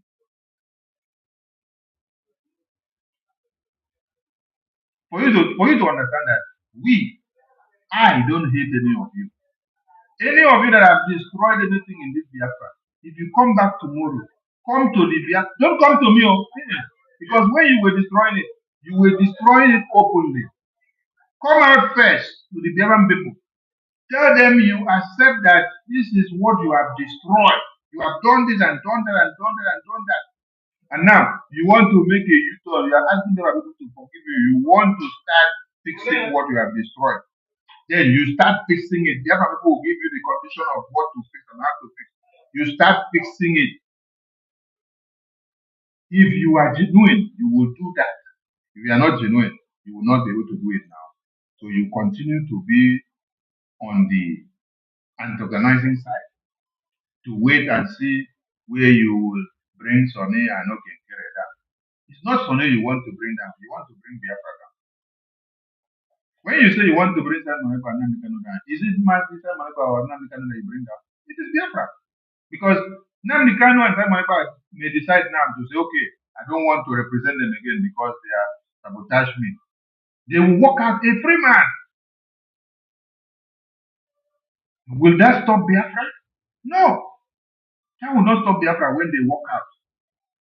So the Biafra issue now will still come back to your head, to your shoulder. You will still continue to bear the brunt of Biafra. Yes, because you carried it and decided to. So everything that the enemies will be doing will still be falling on you. So don't think that you are destroying Sonny or APM or PM or Onyendu. No, you are actually working against Biafra. So let's hear this senator again. He is giving you people warning. One Nigeria senator. Our next election can be peaceful, and sustainable. And we have something to sell to our people, sir. This is the Our next election can be peaceful and sustainable if we are able to take care of the problem that we have now. And if we cannot take care of that problem, then that means there is no sustainability and possibility of any election. This man is actually telling them what they are supposed to take for more. But will they take it home? They may not. He's telling them what they're supposed to take home. This is a take home assignment for all of them. Our next election that we are shouting to the bush, shouting this, shouting that, may be peaceful and successful and possible. So it is a may. That is, he's speaking on probability. The probability that it works is 0 for now. And the probability that it doesn't work is not close to 0. There is uncertainty in what he's saying. So it may work, it may not work, because when you don't meet the criteria for it to work, why would you now be hoping that it should work? So you can see the expression from this senator. You see the expression. The man is in a very frail situation, considering the havoc of the terrorists that has happened to his people and his community recently. So, no be this man they talk so as you see him. Now another thing they talk for him body because the man is confused. He's telling you that Nigeria is finished, that we are all in one chance. When they shout election. Our next election may hold and may not hold. If this terrorist invasion and everything that America are talking about, we are still ignoring it. The terrorists may invade this Aso Rock and invade this Senate House one day and take all of us. Because if they have already taken our people from their community, we that are seated down here representing them, that means we are not safe. So for us to have, if there is a possibility of the so-called election that you're talking about in this chamber, for us, let us go and fix the security first. So that means the American lawmakers are right. Can you people pamper and embrace and sing praises and dine with the terrorists? So let's see if you people can go and fix the terrorist agreement to stop massacring Christian babies, women, and children first before you can be able to have a different negotiation.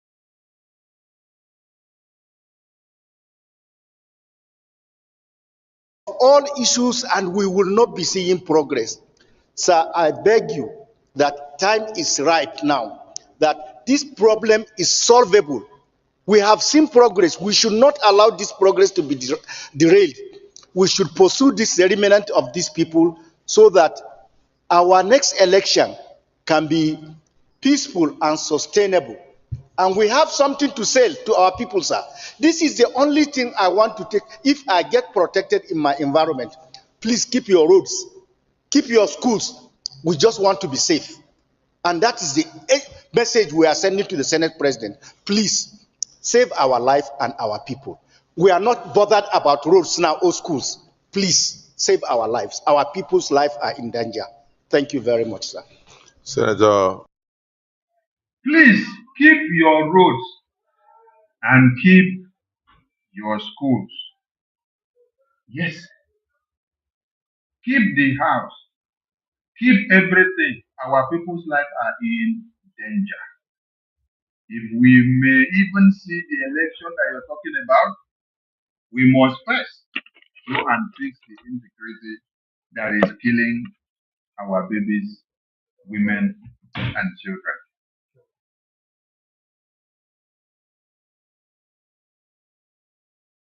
Allow this progress to be derailed. We should pursue this remnant of these people so that our next election can be peaceful and sustainable. And we have something to sell to our people, sir. This is the only thing I want to take. If I get protected in my environment, please keep your roads, Keep your schools. We just want to be safe. And that is the message we are sending to the Senate President. Please, save our life and our people. We are not bothered about roads now or schools. Please, save our lives. Our people's lives are in danger. Thank you very much, sir. Senator. Message well delivered. Their people's lives are in danger. Yes. But now, let us go also to hear the cry of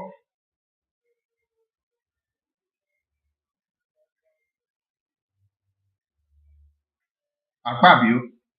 Akpabio is crying about what BRGIE has gone to do in Washington, D.C.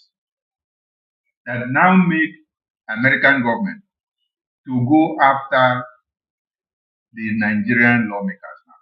That is where we are going now.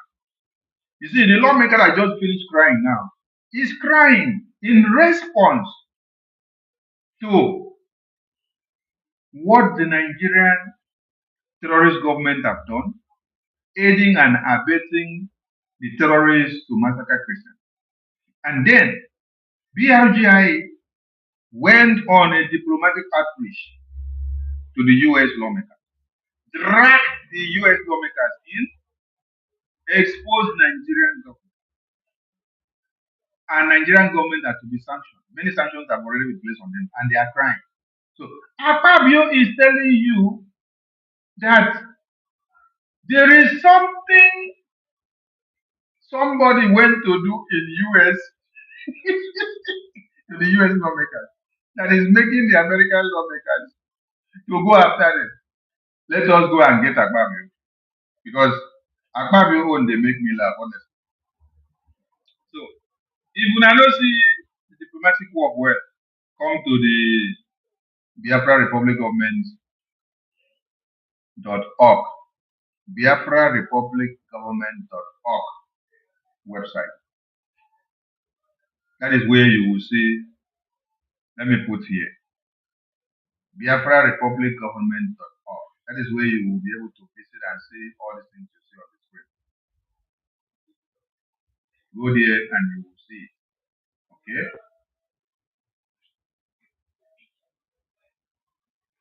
Biafra Republic Government.org.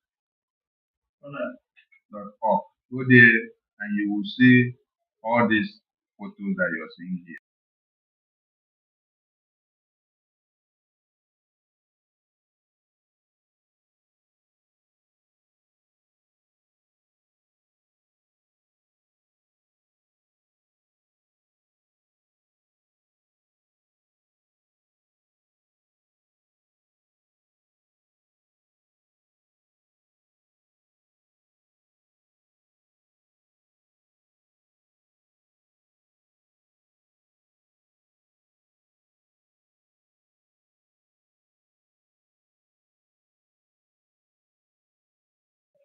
Now we are coming back to answer Akpabio, to let Akpabio know that this is the place that it is happening.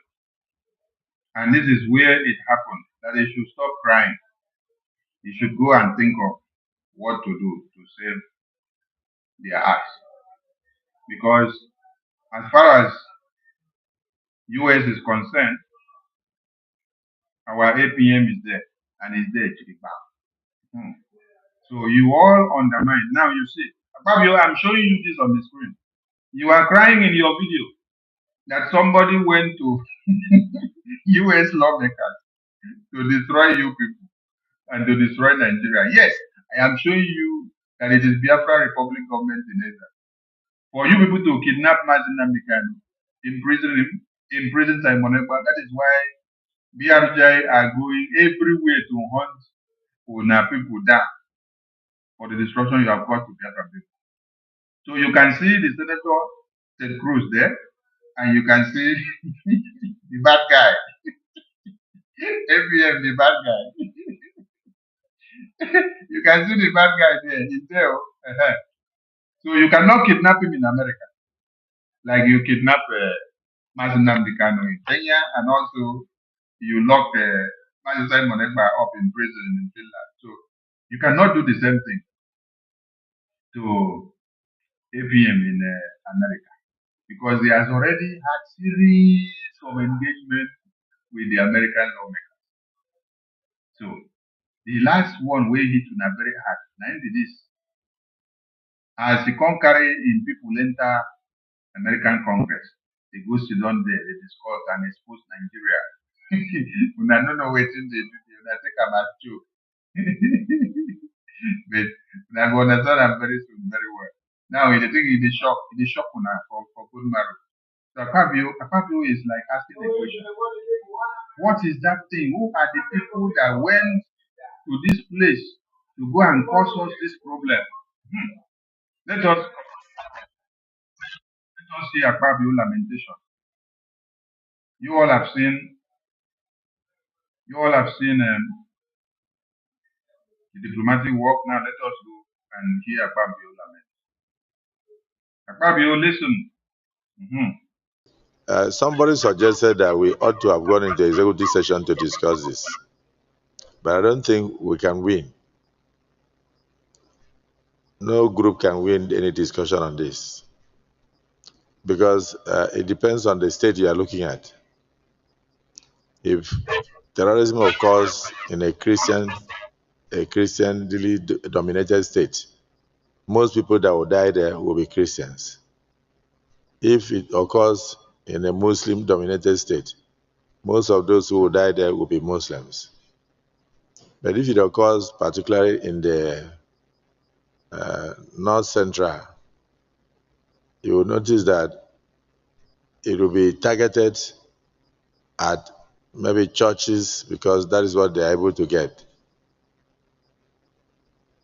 And then at the end they will say, oh, it's Muslims that kill Christians. If it happens in somebody suggested that we ought to have gone into executive session to discuss this. I want to start analyzing the point that Akpabio is making here from the beginning of this speech. And I want you people to understand something. Anytime Akpabio is opening his mouth to speak, God uses his mouth to expose many atrocities of Nigeria and many atrocities of the very government which he is part and parcel of. Now, let us listen to what is going to analyze now, what is going to say about when the massacre happened, if it happens in the north, how they will target the church, and everybody will have the conclusion that it is a massacre against the church. Yes, just listen to him, because if it is not a massacre against the church, why did they go and target the mosques that are there? Why did the massacre go only directly to the church? And the people that carry out the massacre, they are not also church goers.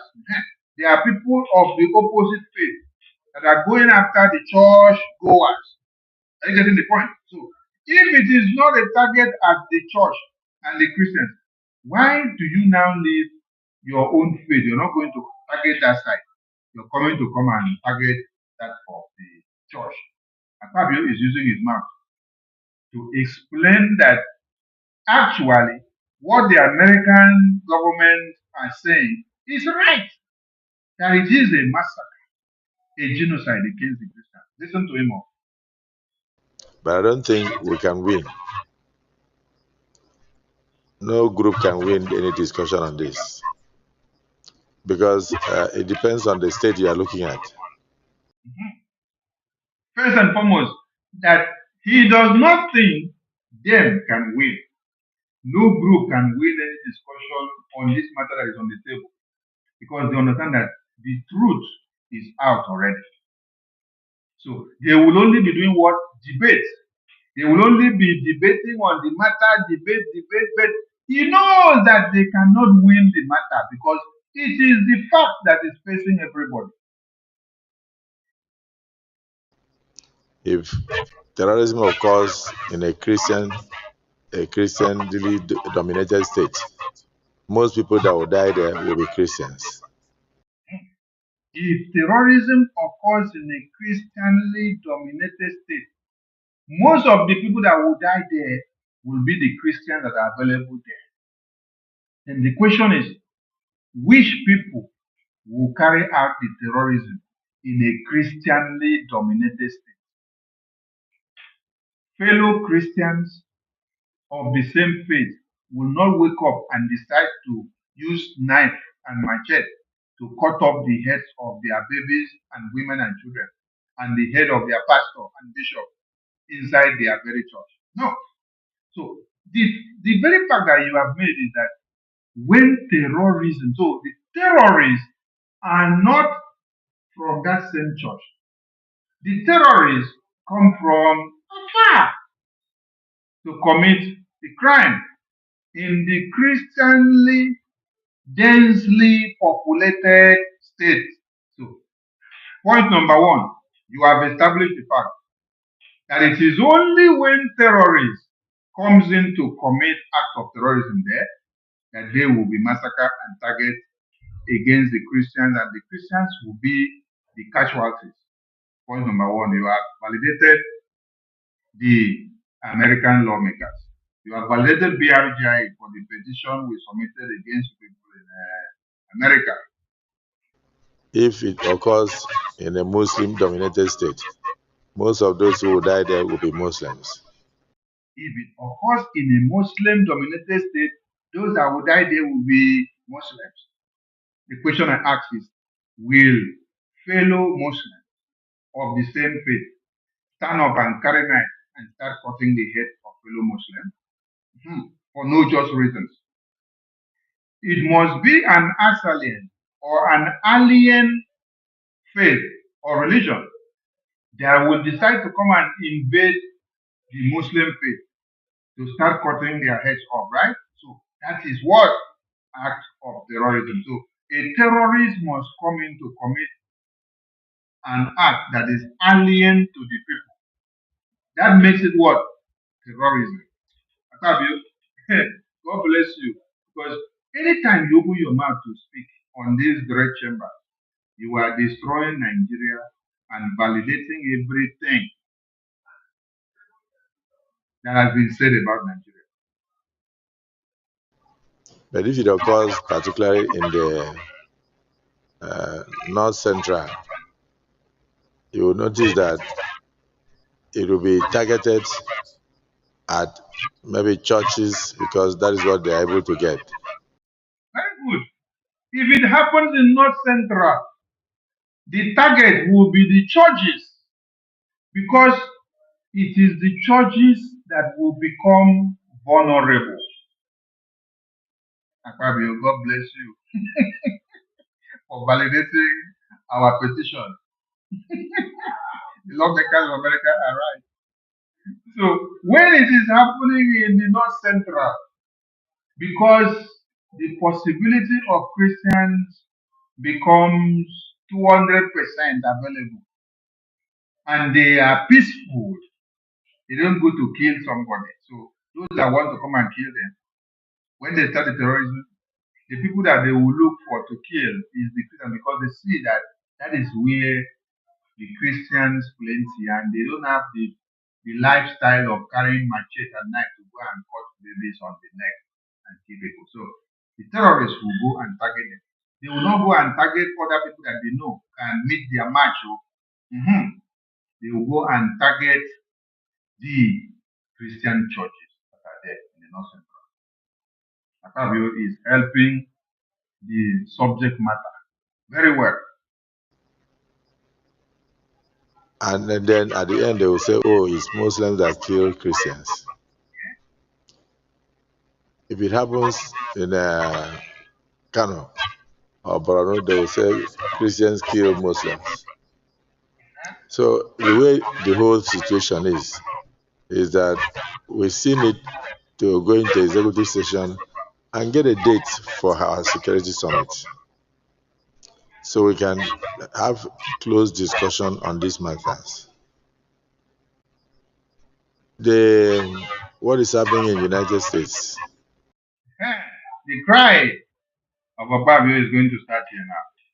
In the last one, he said he liked there. He said when it's happening in Kanu and happening in Borno, they will say it is Muslim. No.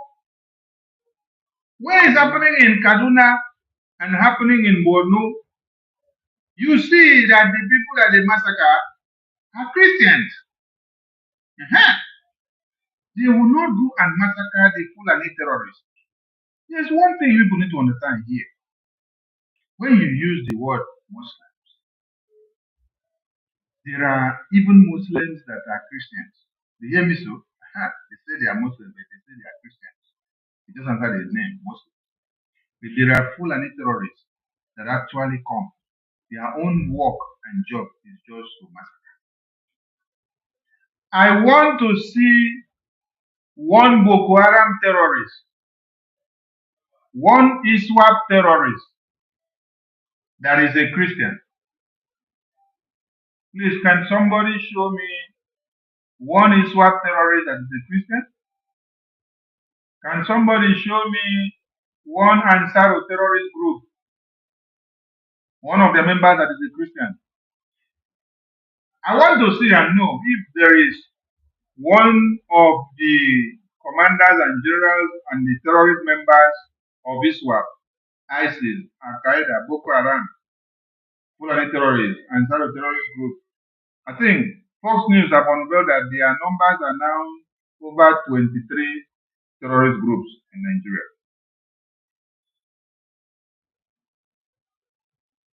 And they did not count you as a Biafran inside as a terrorist group.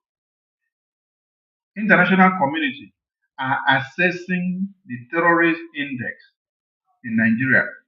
And you as a Biafran is not mentioned there. The Nigerian government says you be terrorist. Why? Because you are fighting for independence.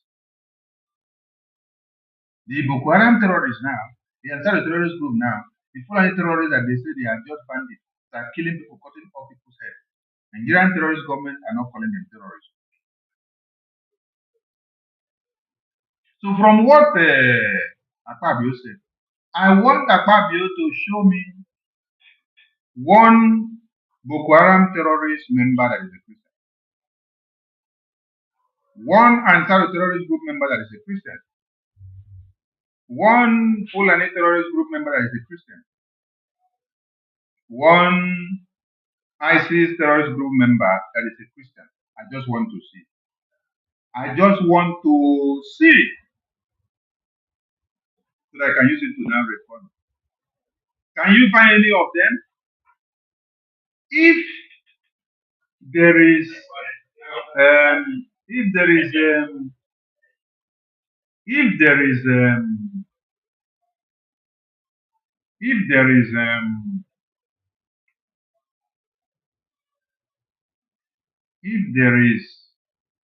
a Boko Haram terrorist group member who is a Christian, if there is Ansari or ISIS terrorist group member who is a Christian, why did that Boko Haram terrorist group member allow their fellow terrorist Boko Haram members to cut off the head of the chairman of the Christian Association of Nigeria in Adamawa?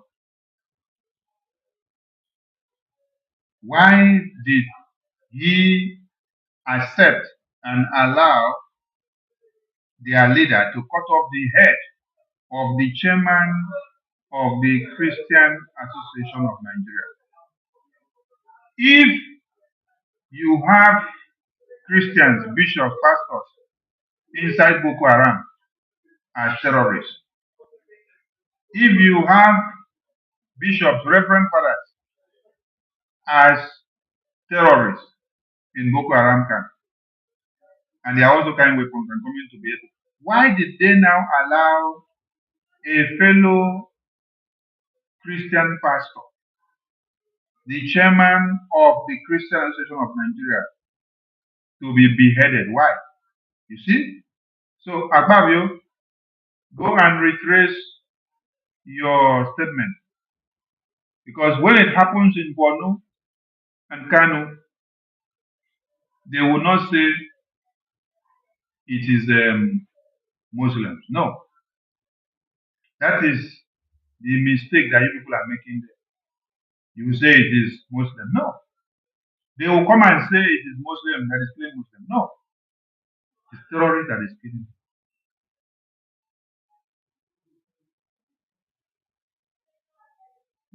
I have not seen anywhere where Boko Haram terrorists and Ansar terrorist group, ISWAP terrorists, bring a video or make a publication that they have cut off the head of one imam. I've not seen it. If you have seen it, please let me know. Send it to me. I want to see it. If there is any evidence, publication, or video where the Boko Haram terrorists behead one of the teachers that they have in their Islamic schools, I want to see. One of the clergymen that used to teach them, like Gumi, like Sheikh Gumi. I want to see if there is any sheikh that Boko Haram terrorists have cut off his head in Nigeria. I want to see. This is what I want to see. When you see it, you have factual evidence to say, okay, this is not a genocide.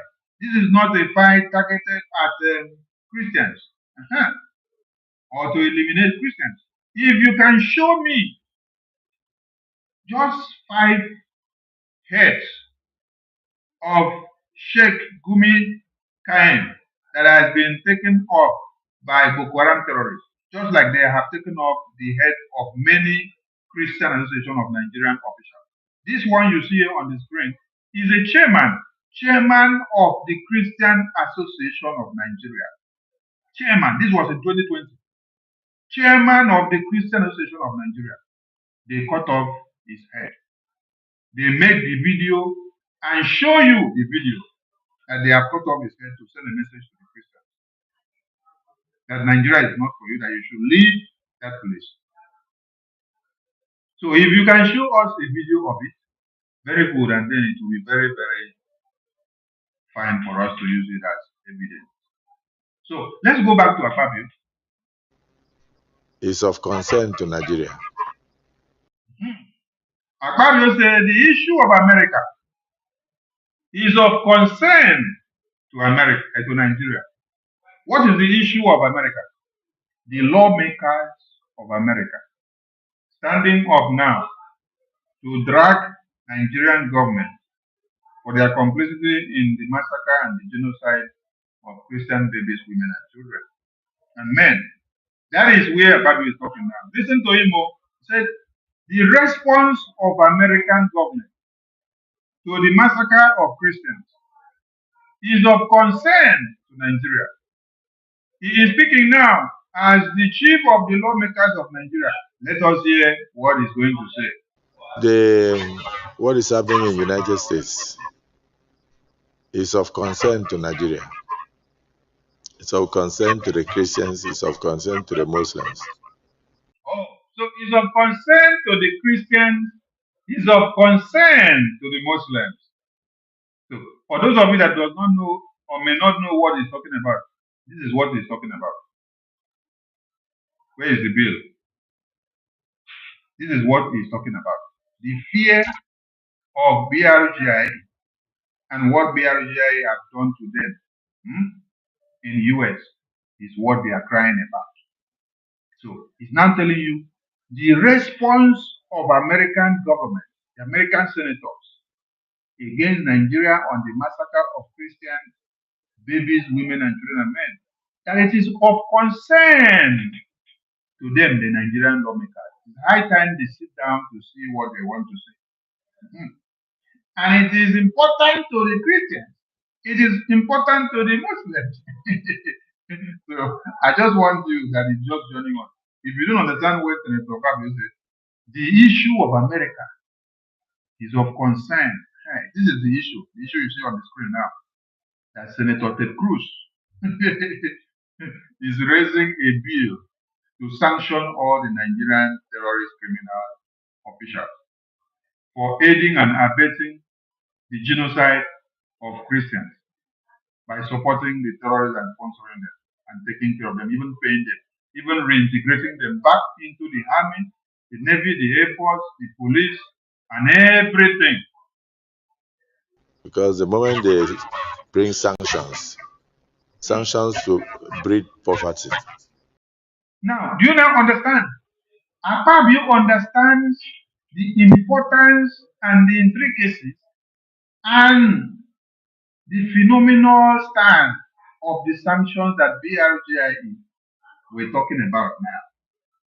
When we told them that we have submitted petitions to the US Congress, or we have submitted testimony to the US Congress to do what? To sanction Nigerian officials. This is it. This is it. Can you see this? BRGIE called for sanctions on Nigeria. And Finland. The acting Prime Minister provides explosive testimony to US Congress, urges the release of Kanu and EPA. And then we said Nigerian government should not, American government should not take it lightly with Nigerian government, and they should be sanctioned. Okay? BRGIE calls for sanctions on Nigeria, Finland, and Biafra. Recognition. The acting Prime Minister of BRGIE, submitted historic congressional testimony to the US-Congressional Tom Lantos Human Rights Commission in response to the June 24, 2025 congressional hearing, Transnational Repression, Trends and Policy Approaches. Mr. Nkere submitted the testimony in his personal capacity as a Biafran American political and human rights activist. This is the first time in history that such congressional testimony has been submitted on Biafra. And the key point to dig into this testimony was what? Was Nigeria. We are not going to fight Biafra now. We are going to fight Nigeria for them to allow us to be free. We are fighting against Nigeria to allow to let us be. So when Biafran people submitted this testimony to the US Congress, calling for the sanctions on Nigerian officials and their government, people were not taking it serious. People were laughing. And today, Akpabio is telling you today that we know what the sanctions mean.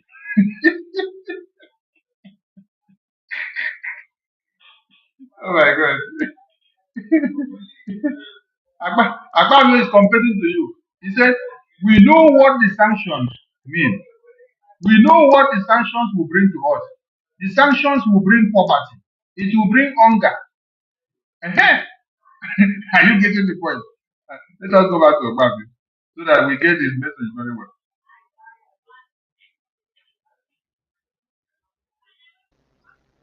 It's of concern to the Christians, it's of concern to the Muslims. Because the moment they bring sanctions will breed poverty. Sanctions, when American government brings sanctions on us,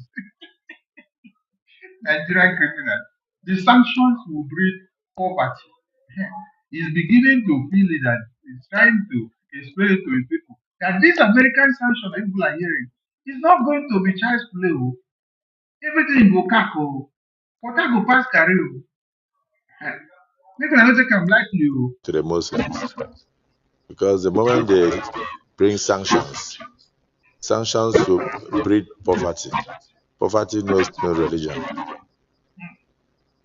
So for me, engagement will be the best. Akpabio is already proposing that for him, what he advises is that they should go and engage US lawmakers.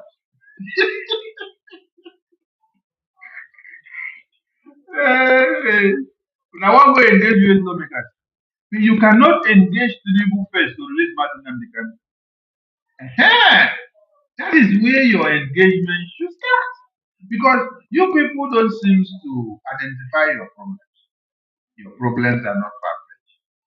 Your problem started the day you kidnapped Martin Namdekan as Nigerian government. And as you kidnapped Martin Namdekan, that is why the other people have gone kaka. They decided to drag you out to America. Since 2021, you guys kidnapped Martin Namdekan. Nobody, World Igbo Congress, Anambra-Igbo, what WIC, any group, no group, or any Igbo group that are all over the world, no group has made any attempt to drag you people to American Congress for kidnapping Martin Namdekan. It is only Ogengere, the APM now, that has dragged you people to the American Congress for kidnapping Martin Namdekan since 2021. He dragged you people to American Congress. And now you people are crying. You are crying and you are afraid of sanctions. Akpabio is crying and is afraid of sanctions. Akpabio is telling you that this sanction will bring hunger, and that the hunger will not know about religion, whether you are Christian or Muslim. No. And that he is recommending for the Nigerian lawmakers to go and start engaging the American lawmakers. Hello, Mero. Is it not too early? So the fear of BRGIE has become the beginning of wisdom. Fear of BRGIE has become the beginning of wisdom. If you like, continue to ignore us. We are not making noise too much. We are working in the show. We are working in the show. When I go release Martin Namdekan, we go to finger on her, destroy on her shoelaces, destroy the shoe, destroy on her handle, destroy everything we will carry for body. Small, I go to decay. Everywhere when I enter, I go to decay. You see, when America speaks, everybody follows. America spoke in the war of Israel and Hamas. United Nations could not speak, they could not do anything. Then it is only America that has spoken and something is happening. America spoke in Ukraine and Russia war. Nobody spoke to be able to do anything. It's only when America is speaking that something is happening. That is the deciding factor. You want to know, you want to believe, you want to understand, you want to continue to undermine the fact, continue, you're dying in stupidity. Listen to Fabio. When we go into executive session, we can decide to set up a small ad hoc committee to go to United States of America and engage our colleague parliamentarians there.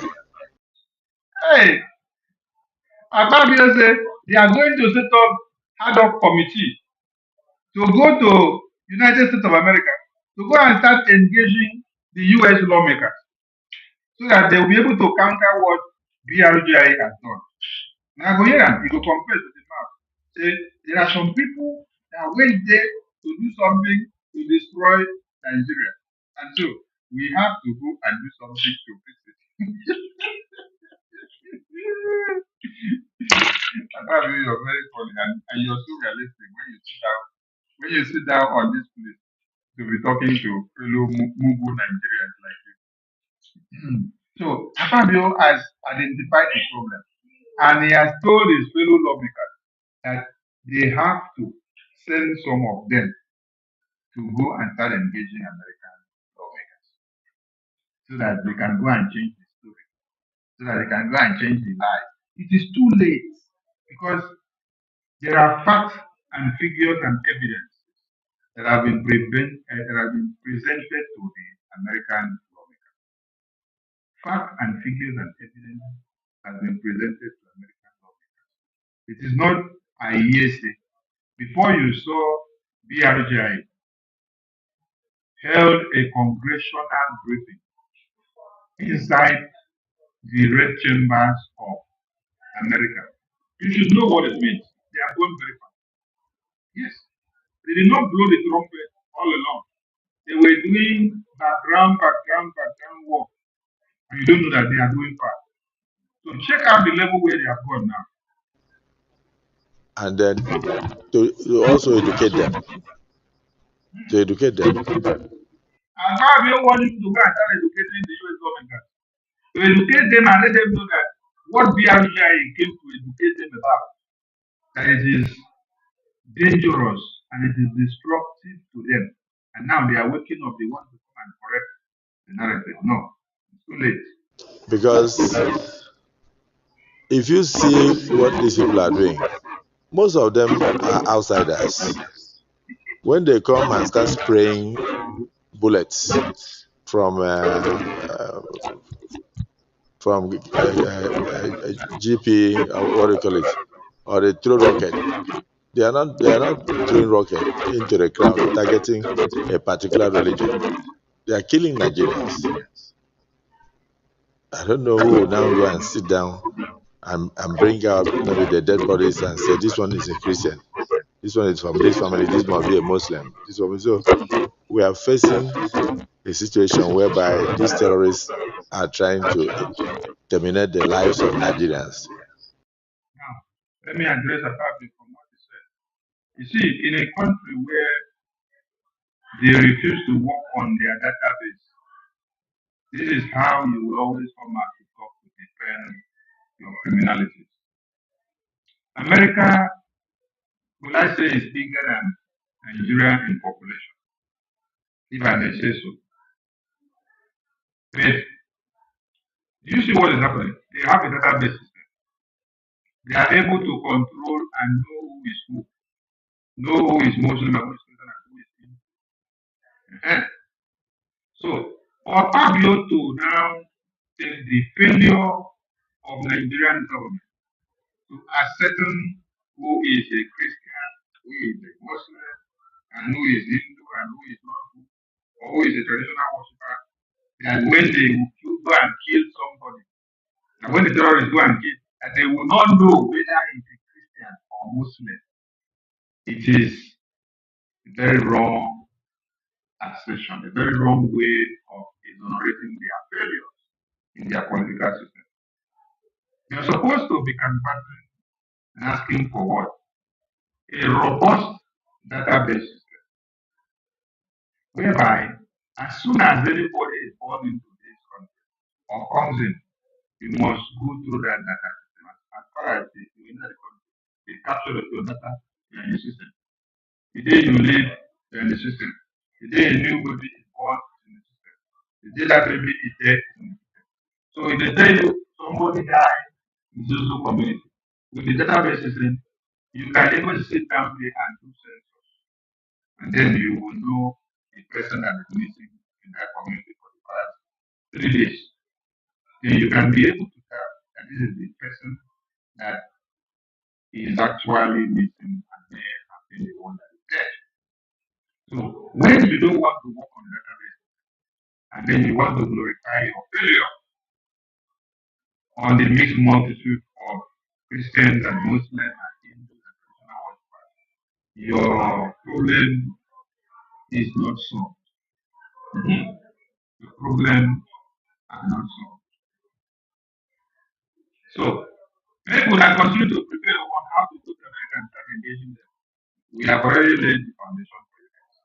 So try to go like we need a good And then, of course, frustrate us from going into the farms, producing food to feed ourselves. So, all this thing that is saying, has it not been happening for the past 20 years? It has been happening for the past 20 years. The government that do not take cognizance to the main problem of the people. They are only focused on how to remain in power, who will be the Senate president, who will be the senator, who will be the minister of this, who will be the minister of that. They don't care about people.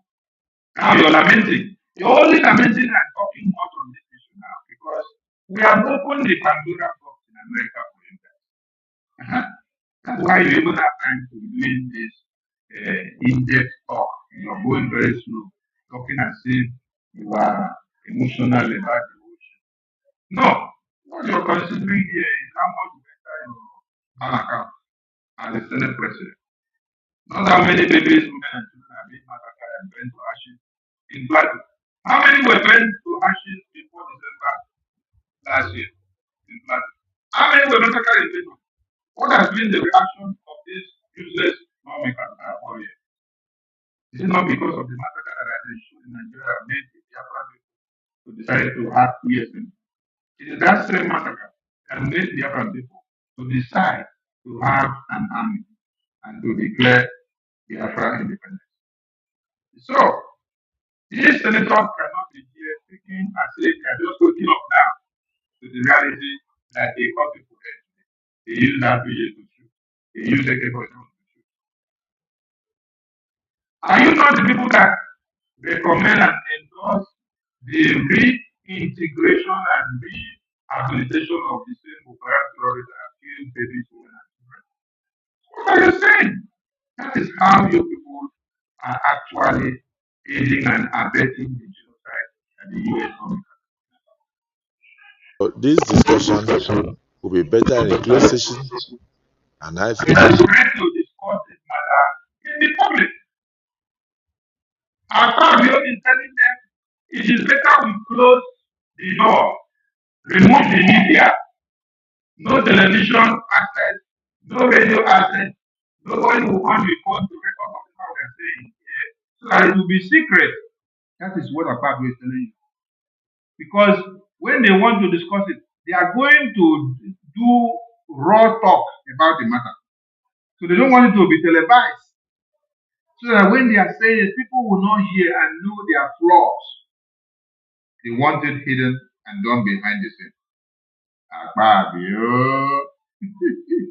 think at the end of the day, we should actually have a small team that should visit our colleagues and also put the other side, because some people must have gone there to give a one-sided story. He said some people must have gone to America to give a wrong story about Nigeria. That is where they cry. BRGIE. The people will go there, go give story about una massacre of the Christians. See the people here. Now these Biafrans where they see these Biafrans, they are the people that went there to table the matter of the massacre of Christians, the kidnapping of Mazi Nnamdi Kanu. Now look at the senators that kidnapped Mazi Nnamdi Kanu. International kidnappers are talking. They are the ones that even have the guts to sit down and be talking inside this place. They're not even ashamed. Yes, some people actually went to America to talk to American government against your kidnapping of Mazi Nnamdi Kanu. Yes. So, and against your connivances with the terrorists to massacre and slaughter and to kill babies. That is what you are actually facing now. You are facing the result of your neglect. You neglected and turned blind eyes to the massacre, and then in turn you sponsor the terrorists. So what you're going through now is that you are facing the result of your negligence. So when you are crying and say some people went to America to actually tell American government one-sided story about it. No, it is not one-sided. Now evidence, facts and figures. Now BRGIE give American government. So it is evidence. The evidence full everywhere. All the massacre people, it has been on the media now. As it happen. Now so they put them for social media. So everybody they download and they keep. Everybody they download and they keep. So there is nothing like some people went to America to go and give one-sided story about you. Discussion will be better in a closed session, and I think at the end of the day, we should actually have a small team that should visit our colleagues and also put the other side, because some people must have gone there to give a one-sided story. And at the end, okay, somebody said I need to refresh. Let me refresh. Let me refresh. Let me refresh.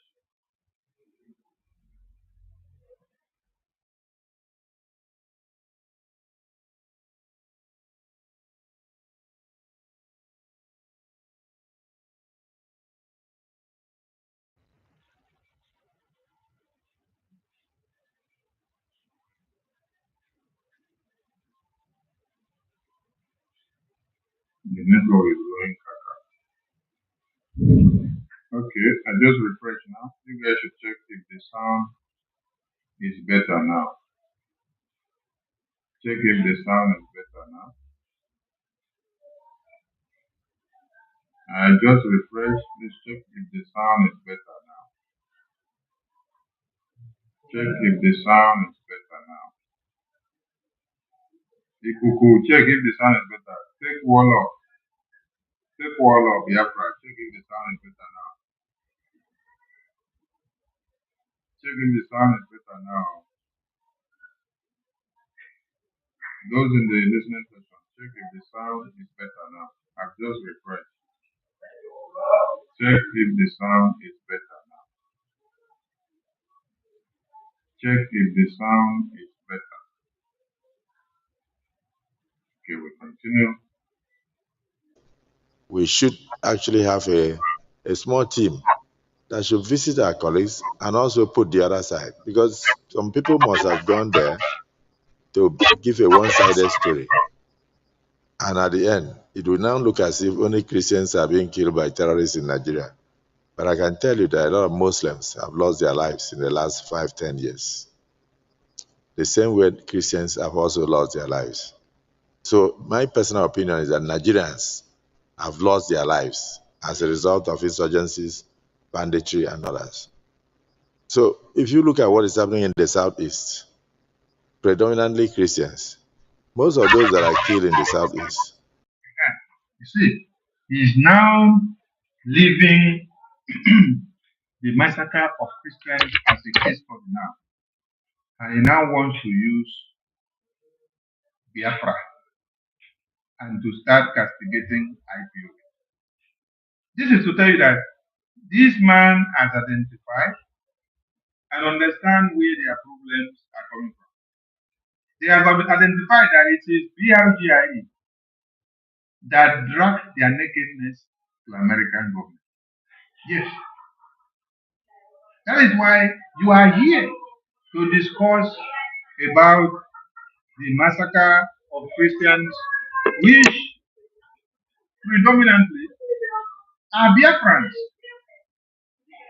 And then American government is dragging you out to come and answer for massacring Christians in Nigeria. You have not even finished with that one. You pointed out that some people in America, some people went to America, went to the lawmakers in America to go and paint Nigeria image back. And we are telling you, yes, there is BRGIE too. Now, he is now coming to point out BRGIE now. And then he wants to leave talking about how babies, women, and children have been massacred. He wants to now talking about IPO. Listen to him. So that you know that he knows that he understands the people that are destroying them in America.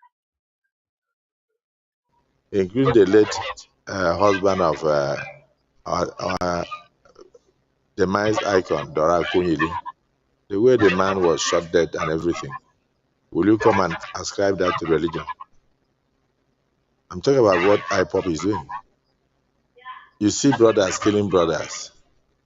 Okay, so the sit-at-home that is going on Mondays in the Southeast that has almost crippled the economy of the Southeast. Is this targeted at? Okay, so it has almost crippled the economy of the Southeast, or it has crippled the economy of the Southeast.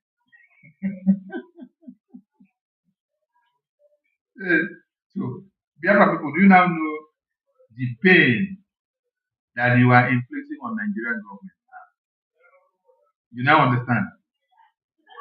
Then they know that it is not about the Christians there that is going to America to go and talk to American government. They know that it is you, Biafra people, BRGIE, you, IPO, you, indigenous people of Biafra.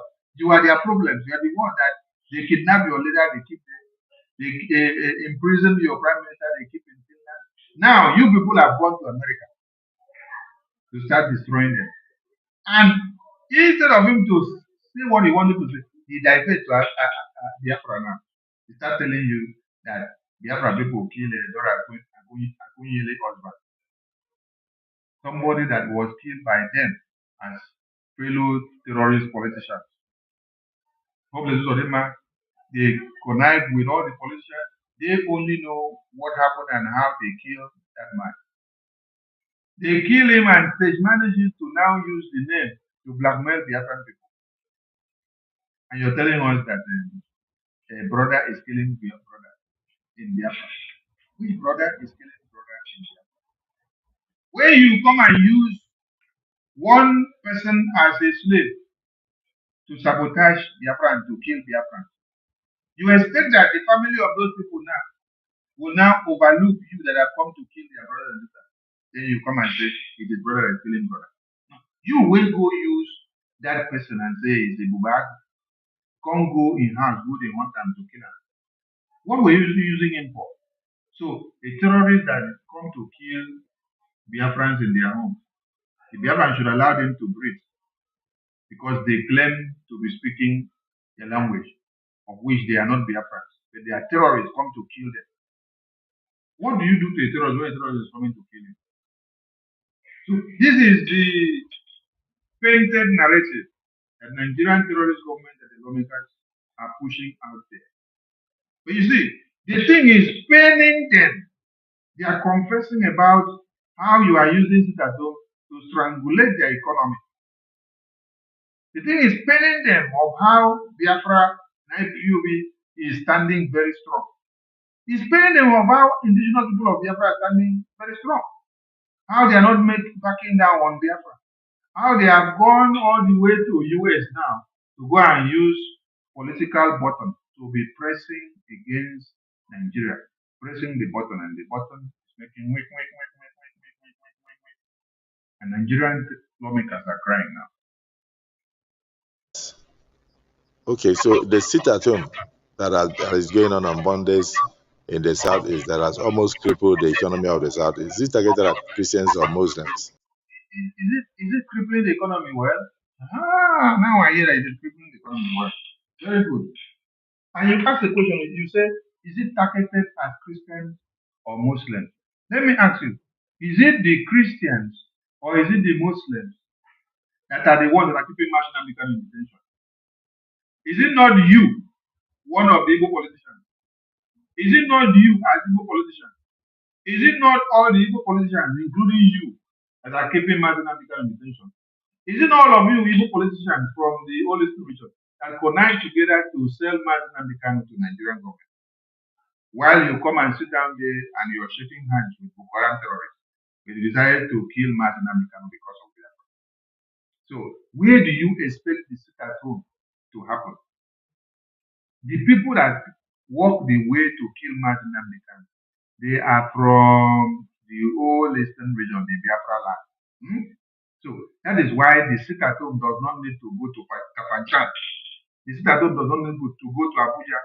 The sit at home does not need to go to Lagos. The sit at home needs to be in that Biafra land where you people come from, where you, Ababio, come from, where Lebumai come from, where Hobos Odema come from, where Suludu come from, where Mbak come from, all of you, where Ifai, and Ikbazu, where all of you come from, where Willy come from.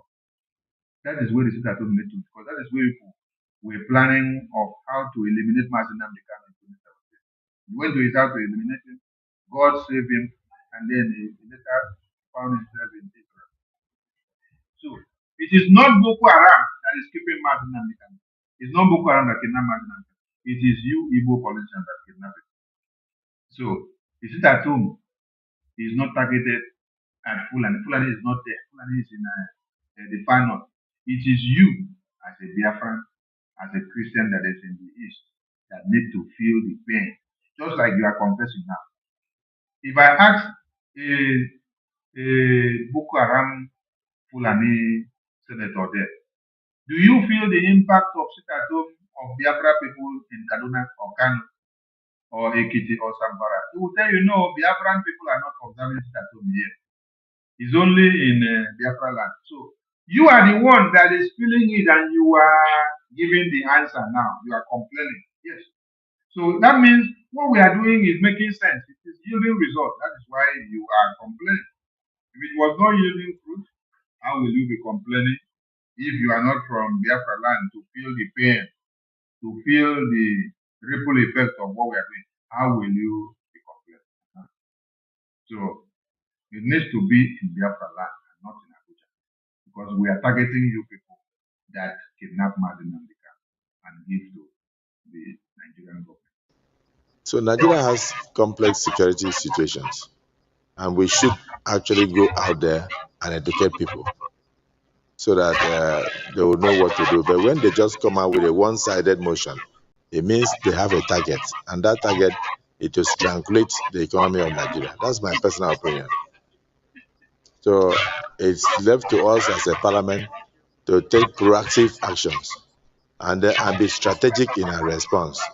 If we stay here to give figures and instances where Muslims were killed or where Christians were killed, then we are not helping the situation. Ours should be, what do we do to ensure what Senator Jim Ibrahim said, counter terrorism? How do we respond to the guerrilla tactics of the terrorists, whether internal or external aggressors? So let's go into the prayers. Is there anybody that is opposed to this motion? Yeah. So this is how the cry of the Nigerian National Assembly today or yesterday went. They cried, they lamented, they cried. And the Senate President of Nigeria established that we actually went there in submitting anything against Nigeria to make sure we destroy Nigeria, because Nigeria has destroyed lives of innocent babies, women, and children. So you have to end Nigeria if you want to be alive. You cannot allow a contraption of this kind to continue to exist if you want to be alive. Now, to the Igbo terrorist politicians, which IKOM is one of them, your lamentations have not started yet. BRGIE will continue to give all of you come. We have seen Atiku Abubakar joining his voice with Showore to the release of Anambra. And we applaud all of them. We want to see their protest come to fruition. We don't want them to stop on the way. Biko, make una no stop on the way. Let the protest come to fruition.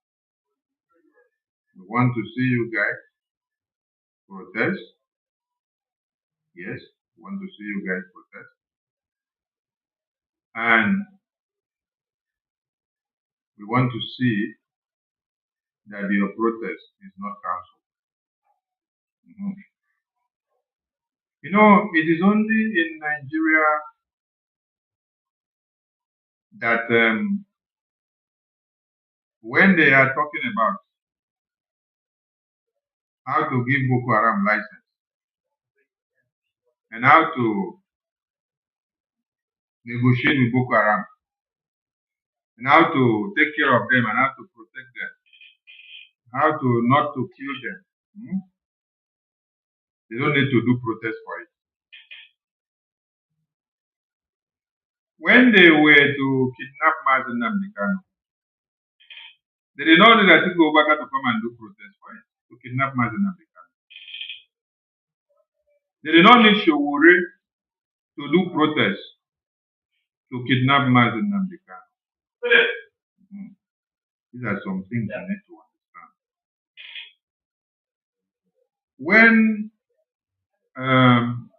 Sunday Igbo was to be released and his case file was to be dropped, when Showore's case file was to be dropped, did not need anybody to come and call Atiku and come and call the Igbo elders and leaders to do protest to the release or to drop the file or the case against these people. The when it now involves Mazi Nnamdi Kanu, it becomes a case that Atiku Abubakar have to come and join protest. Showore have to come and join protest. I want to ask a very simple question. Let it not be that the protest people are trying to do is to use Mazi Nnamdi Kanu to campaign for Nigerian election. Let it not be that this protest for Mazi Nnamdi Kanu is to use his personality to cajole the brains of Biafrans into believing that Nigeria will work, and then you use him to do political campaign, to protest, then you use that to do political campaign for yourself for 2027. Then you tell Biafrans, oh, if I protested for the release of Mazi Nnamdi Kanu, that means I want Nigeria to continue and I will allow Biafran people to cohabit. We don't want to cohabit in Nigeria anymore. We are out and out. All we want is Biafra. We have defended Biafra and we are defending it. We will defend it till we get our land fully controlled by Biafrans. So, let it not be that this protest is for political aggrandizement. Let it not be that people want to use Mazi Nnamdi Kanu to garner political prowess. I support the protest. Then the question I ask people is that, why is it that it is Mazi Nnamdi Kanu that everybody needs to protest before he is released? Did he kill anybody? Did he rape babies, women, and children? Did he cut off heads of babies, women, and children? No. But the Boko Haram terrorists do. The ISWAP terrorists do. The Ankara terrorist group do. All those terrorists that massacre babies, women, and children on a daily basis, Nigerian government sit down with them while they hang weapons on their head and they are negotiating and shaking hands with them, signing peace deal with them. But Mazi Nnamdi Kanu did not do any of that, right? So why do you need to do massive protests before Mazi Nnamdi Kanu is released? Instead of going to do sit down and talk, paperwork and negotiation, just like you do to release Boko Haram members, just like you do to sign peace deal with Boko Haram members. Why do you need to use Mazi Nnamdi Kanu's phone to do political campaign? When he was kidnapped, he did not use him to do political campaign. Before the plan of the kidnap, he did not use the plan of his kidnap to do political campaign. Why is it now an opportunity to be used when all of you are doing political campaign? We are not against this massive protest, and I am in support of it, and I want to see that. But there is a message to all of you. The way you people sit down to negotiate and sign peace deal with Boko Haram terrorists that have killed babies, women, and children, you don't do protests in the streets before it happens. You all know how you meet in Aso Rock to sign those peace deals, to have the discussions and to make it happen. Use the same way to make it happen for Mazi Nnamdi Kanu. Stop playing useless games. But as you people hit the street, I will be here to televise when you will start the protest. And I'll be watching and I will open the Pandora box when I see that you people are ready to start using it to gratify yourselves for your political campaign of Nigeria. Mazi Nnamdi Kanu is not fighting for Nigeria continuity. He's fighting for the independence of Biafra. So since you have made him a political prisoner, release him. If you dine and wine with Boko Haram terrorists, you shake hands with them, you integrate them into Nigerian Army, Air Force, Police, and Navy, and everything. So, you did not use them to do political campaign and to protest along the street when you're doing all this for them. But in the case of Mazi Nnamdi Kanu, people have to say they have to go and do political campaign. Chai! Why is this happening? This is happening when you have elders, brothers, and sisters who are supposed to be protecting you, but they prefer to sell you out because of pot of porridge. Yes. When they are supposed to be protecting you, they prefer to sell you out because of pot of porridge. If the elders of Biafra were as strong and valiant and ready to do anything for Biafra as the youth of Biafra are, as Mazi Nnamdi Kanu and Simon Ekpa are, as the senators of the North are, will you see Nigerian government? Will you see Nigerian government be doing caricature with the case of Mazi Nnamdi Kanu and Simon Ekpa and the Biafran people? No. Chuku Jeku Eruchala, you said, please let whatever that will lead to release of MNK be done.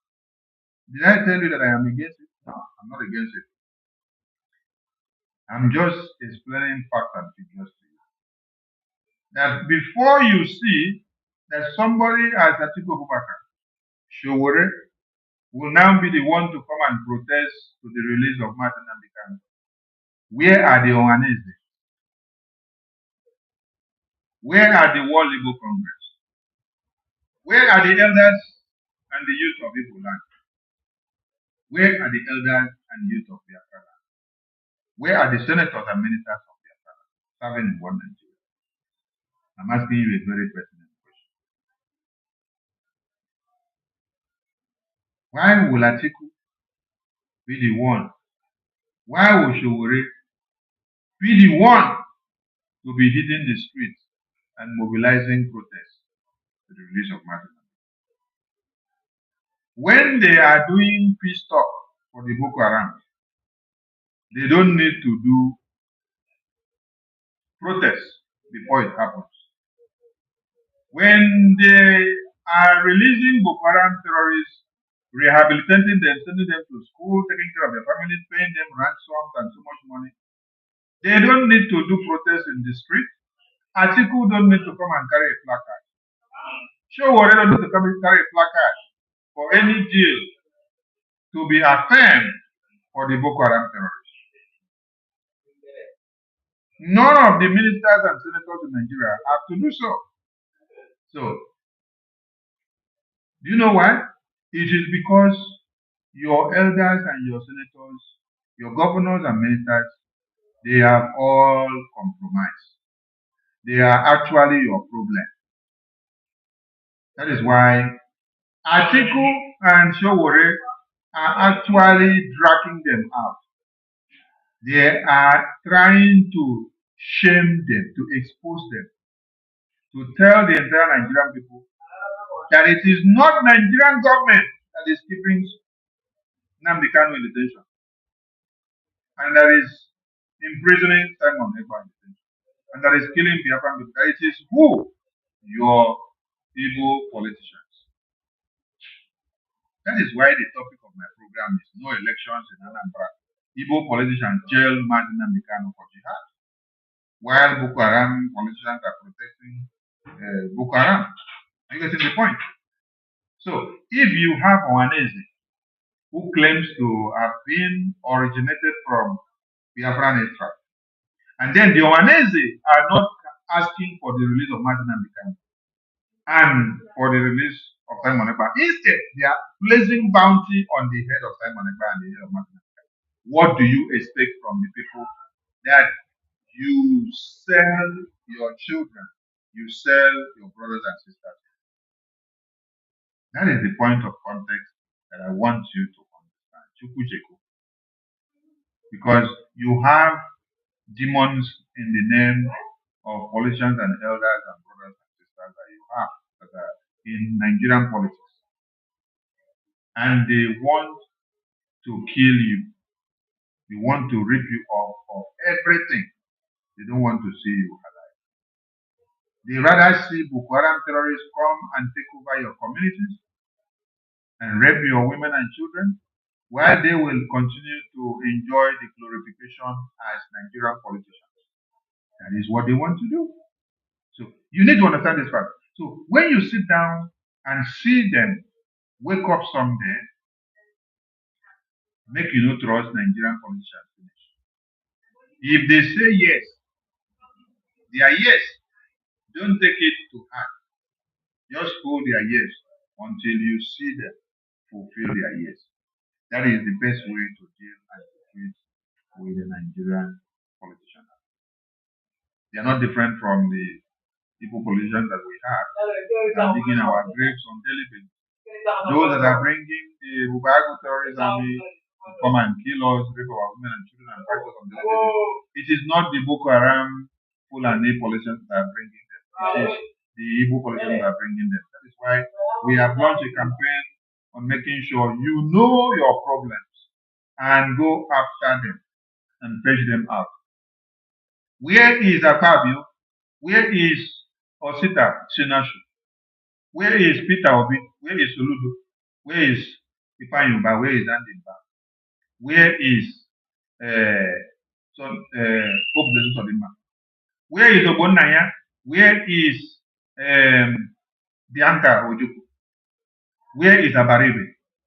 I'm asking all of you a question and I want to answer.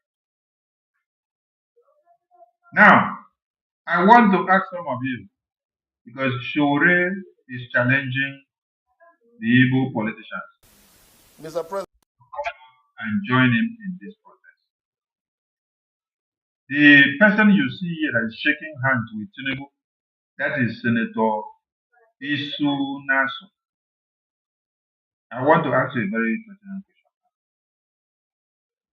Listen to this man. When you listen to him finish, I'll ask the question. Mr. President, the Senate is worried that if the activities of Simon Ekpa, who is issuing the illegal sit-at-home order, is not checked, he may succeed in corrupting the minds of Nigerian youths and turning them against the government of Nigeria.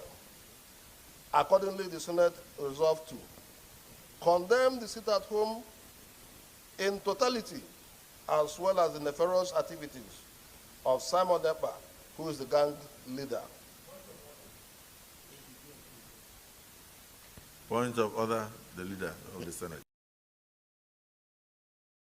Now, did you listen to that very message? This is Igbo politician, a Biafran politician, who is raising a motion that Biafra agitators, Biafra leaders should be killed and that they should stop Biafra. Because when they allow Biafrans to continue creating awareness, the awareness will catch up with you and your eyes will be open. Just like it is opening now with the awareness that we have done in Washington DC. The US lawmakers, their eyes are open now and they are beginning to catch up with everything we are saying. They are holding Nigerian leaders accountable. So this is Igbo politician.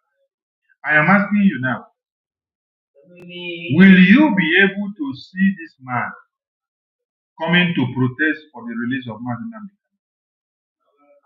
Because the challenge of this protest from Shore was that Shore is telling all the Igbo criminals, politicians, that they should come out and join him. Let me see.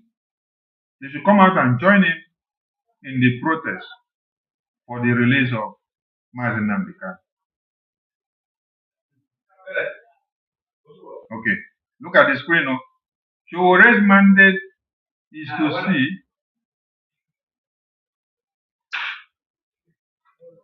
that all the Igbo criminal politicians will come out and join him in the protest. And then Atiku Abubakar say he joined the challenge. Okay? They have set a date for 20th of October. Now look at what Shore wrote. I have tried reaching out personally to Dr. Alex Otti. Let me bring this to the bigger screen.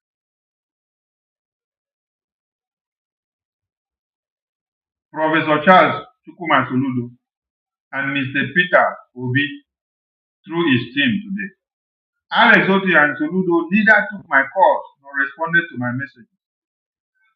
They promised to tell Mr. Obi about our plans, although he is currently traveling. See, Obi will always traveling anytime you tell him, come and talk about Biafra to see how to release Martin Nnamdi. I also reached out to Alhaji Atiku Abubakar through his team. As Senator Abaribe, he will return my call. This one will not show up. He may show up just to come and do caricature, crocodile. I spoke with Obinna Agucho of the House of Reps. This is the man that was in the court. He was receptive and encouraging. The Abia State House of Assembly members informed me that they plan to travel to London next week and then return directly to Abuja for further action. They mentioned they intend to visit the Attorney General of the Federation first to lodge a complaint. They didn't anticipate a placard protest. Did you hear that? They did not anticipate a placard protest. I told them that is fine. What matters most is that we agree on a unified date for action. Did you see that? Even the House of Assembly members of Abia State, they don't want the protest where they will carry placards and they are demanding for the release of Martin Nnamdi because they don't want their political career to be destroyed in Nigeria. They are afraid of carrying political placards or carrying protest placards to protest against Nigeria for the release of Martin Nnamdi. They are afraid they cannot do it. They told Showore, if this protest you're talking about need to hold, we don't want to carry placard, we don't want to bring placard, we don't want to see the placard that is written free Martin Nnamdi, or we carry the placard, then our photos will be there, our videos will be going viral. They don't want, because they want to remain relevant in Nigeria. It's not about the freedom of their people. But you will see senators and ministers of Nigeria going very far to see that they save the lives of people in the north. But our own are telling you they don't want to carry placard. See, they didn't anticipate a placard protest. They didn't anticipate a placard protest. I told them that is fine. What matters most is that we agree on a unified date for action. This is not the time for hesitation, he told them. If we genuinely believe that Martin Nnamdi deserves freedom, then every leader of conscience must act now. Now, did you just listen to what I read? The State House of Assembly members of Abia State, where Martin Nnamdi comes from, they don't want to protest and to demand for the release of Martin Nnamdi. Did you hear that? Did you hear that? They don't want the release of Martin Nnamdi. When I tell you that the problems of Martin Nnamdi are not the Abuja senators, the Abuja Fulani political elite, and it is Biafra politicians. They don't want Biafra to come. They don't want Martin Nnamdi to be released. You can hear it now from a conversation of Showore with them, demanding a protest for Martin Nnamdi. They say no, they don't want to come and carry placard, because when they come and carry placard and demand for the release of Martin, it will show that they are supporting Biafra. They don't support Nigerians, so they will suspend them from being Nigerian politicians. They will not be paid again. They will not have money again. So they rather prefer Martin Nnamdi to die.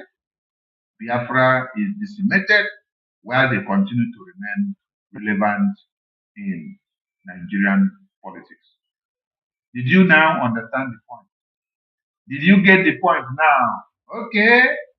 If you did not get the point before, at least you have been able to figure out something now. You enter now, Abi? You enter, Abi? Okay. Now we enter, Abi? You enter. Okay.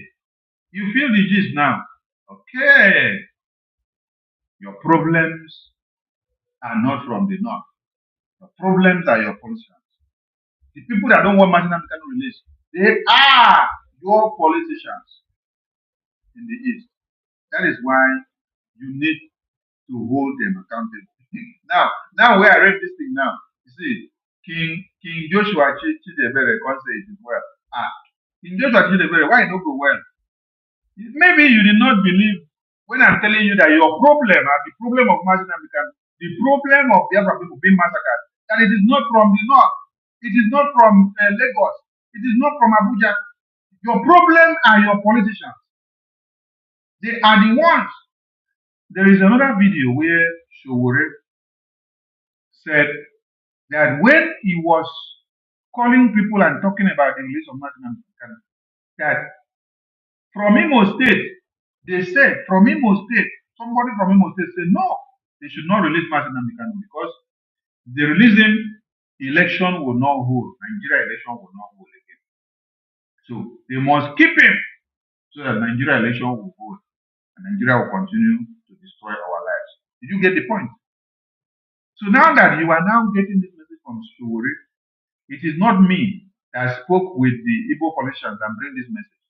It was Showore that spoke with them and brought this message. And you can see the kind of reply that they gave. They didn't anticipate a placard protest. They don't buy the idea. They don't want a placard protest so that they will not be removed as Nigerian politicians. But when Showore protested and when all the lawyers in Nigeria protested, when all the pastors and bishops protested against Goodluck Jonathan, they were all Nigerian politicians. So, all of them protested against Goodluck Jonathan, whether in 2014 or 2015. And none of them were afraid to protest against Goodluck Jonathan. But you see today they are telling you they don't want to protest for the freedom of Martin African because they are afraid they will be kicked out of Nigerian politics. But they would prefer to see Martin African dead while Nigeria politics continue. I now ask you, if you have this kind of people as elders, politicians from your clan, what are you supposed to do to them? People that rather prefer to sell you out so that the terrorists that want you dead will have their way. They can fit part on the flesh.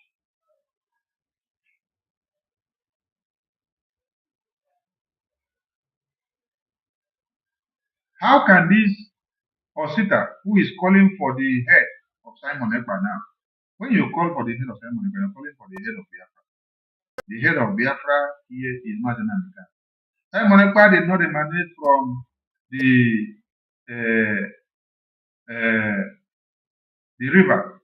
Simon Ekpa emanated as the result of you people kidnapping Martin African. He's a product of Martin African incarceration. He's a product of the kidnap of the IPOB leader. He's a product of the massacre of the babies, women, and children of Biafra. So when you say they must kill Martin African, and then you people place bounty on his head, are these the people that Showore is challenging to come out and join the protest? People that place bounty on the head of Biafra, people that place bounty on the head of Simon Ekpa, people that place bounty on the head of Nnamdi Kanu, people that are placing bounty on the head of Biafra Defense Force. While Boko Haram terrorists, no bounty is placed on their head. But rather, they are paying them. They are giving them pistols. They are signing agreement with them. They are giving them weapons. They are paying them humongous amount of money. Showore, I love your plight. I understand very well that you want to expose the Igbo politicians to the Biafran people because many of them, they don't listen to us when we are telling them that it is not Abuja that is keeping Martin African. That is what I can say from what you want to do. You want to use this opportunity to expose the evil politicians. Yes, I love it. And I would love to see that this protest fall. And I want to see Atiku Abubakar marching the street, carrying a placard and demanding for the release of Martin, so that we will all see how evil politicians will run away from the protest and they will all shy away. Yes,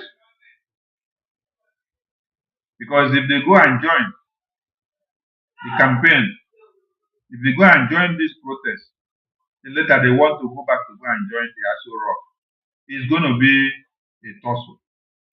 It's going to be a problem. So thank you, Showore, for this initiative. Drag them out, expose them, and destroy their evil plans. I salute you. And anybody that wants to join the protest, you can join. Or when you see that Atiku Abubakar is there, and they are not using bullets to kill Atiku Abubakar. When they are not killing Atiku Abubakar, you can join. Go and stand behind Atiku Abubakar, so that if they want to kill Atiku Abubakar, or if they want to kill you, let them kill Atiku Abubakar first. You know, say if they kill Atiku Abubakar, the North will come for Nigerian army. It's not like these useless politicians that we have in the Igbo land, in Biafra land, that they will kidnap Martin Namikano and you are the one doing the kidnapping of Martin Namikano. They will go to Martin Namikano's house and kill him. You are the one going to kill him. It is not the terrorists from the north that is coming to kill him. You are the one. You are the one in Biafra land that is going to kill him. But go and try it with Atiku Abubakar or Erufai. Try it with any of the northern politicians or any of your elders or leaders. You will see that Nigerian army barrack will not stand again.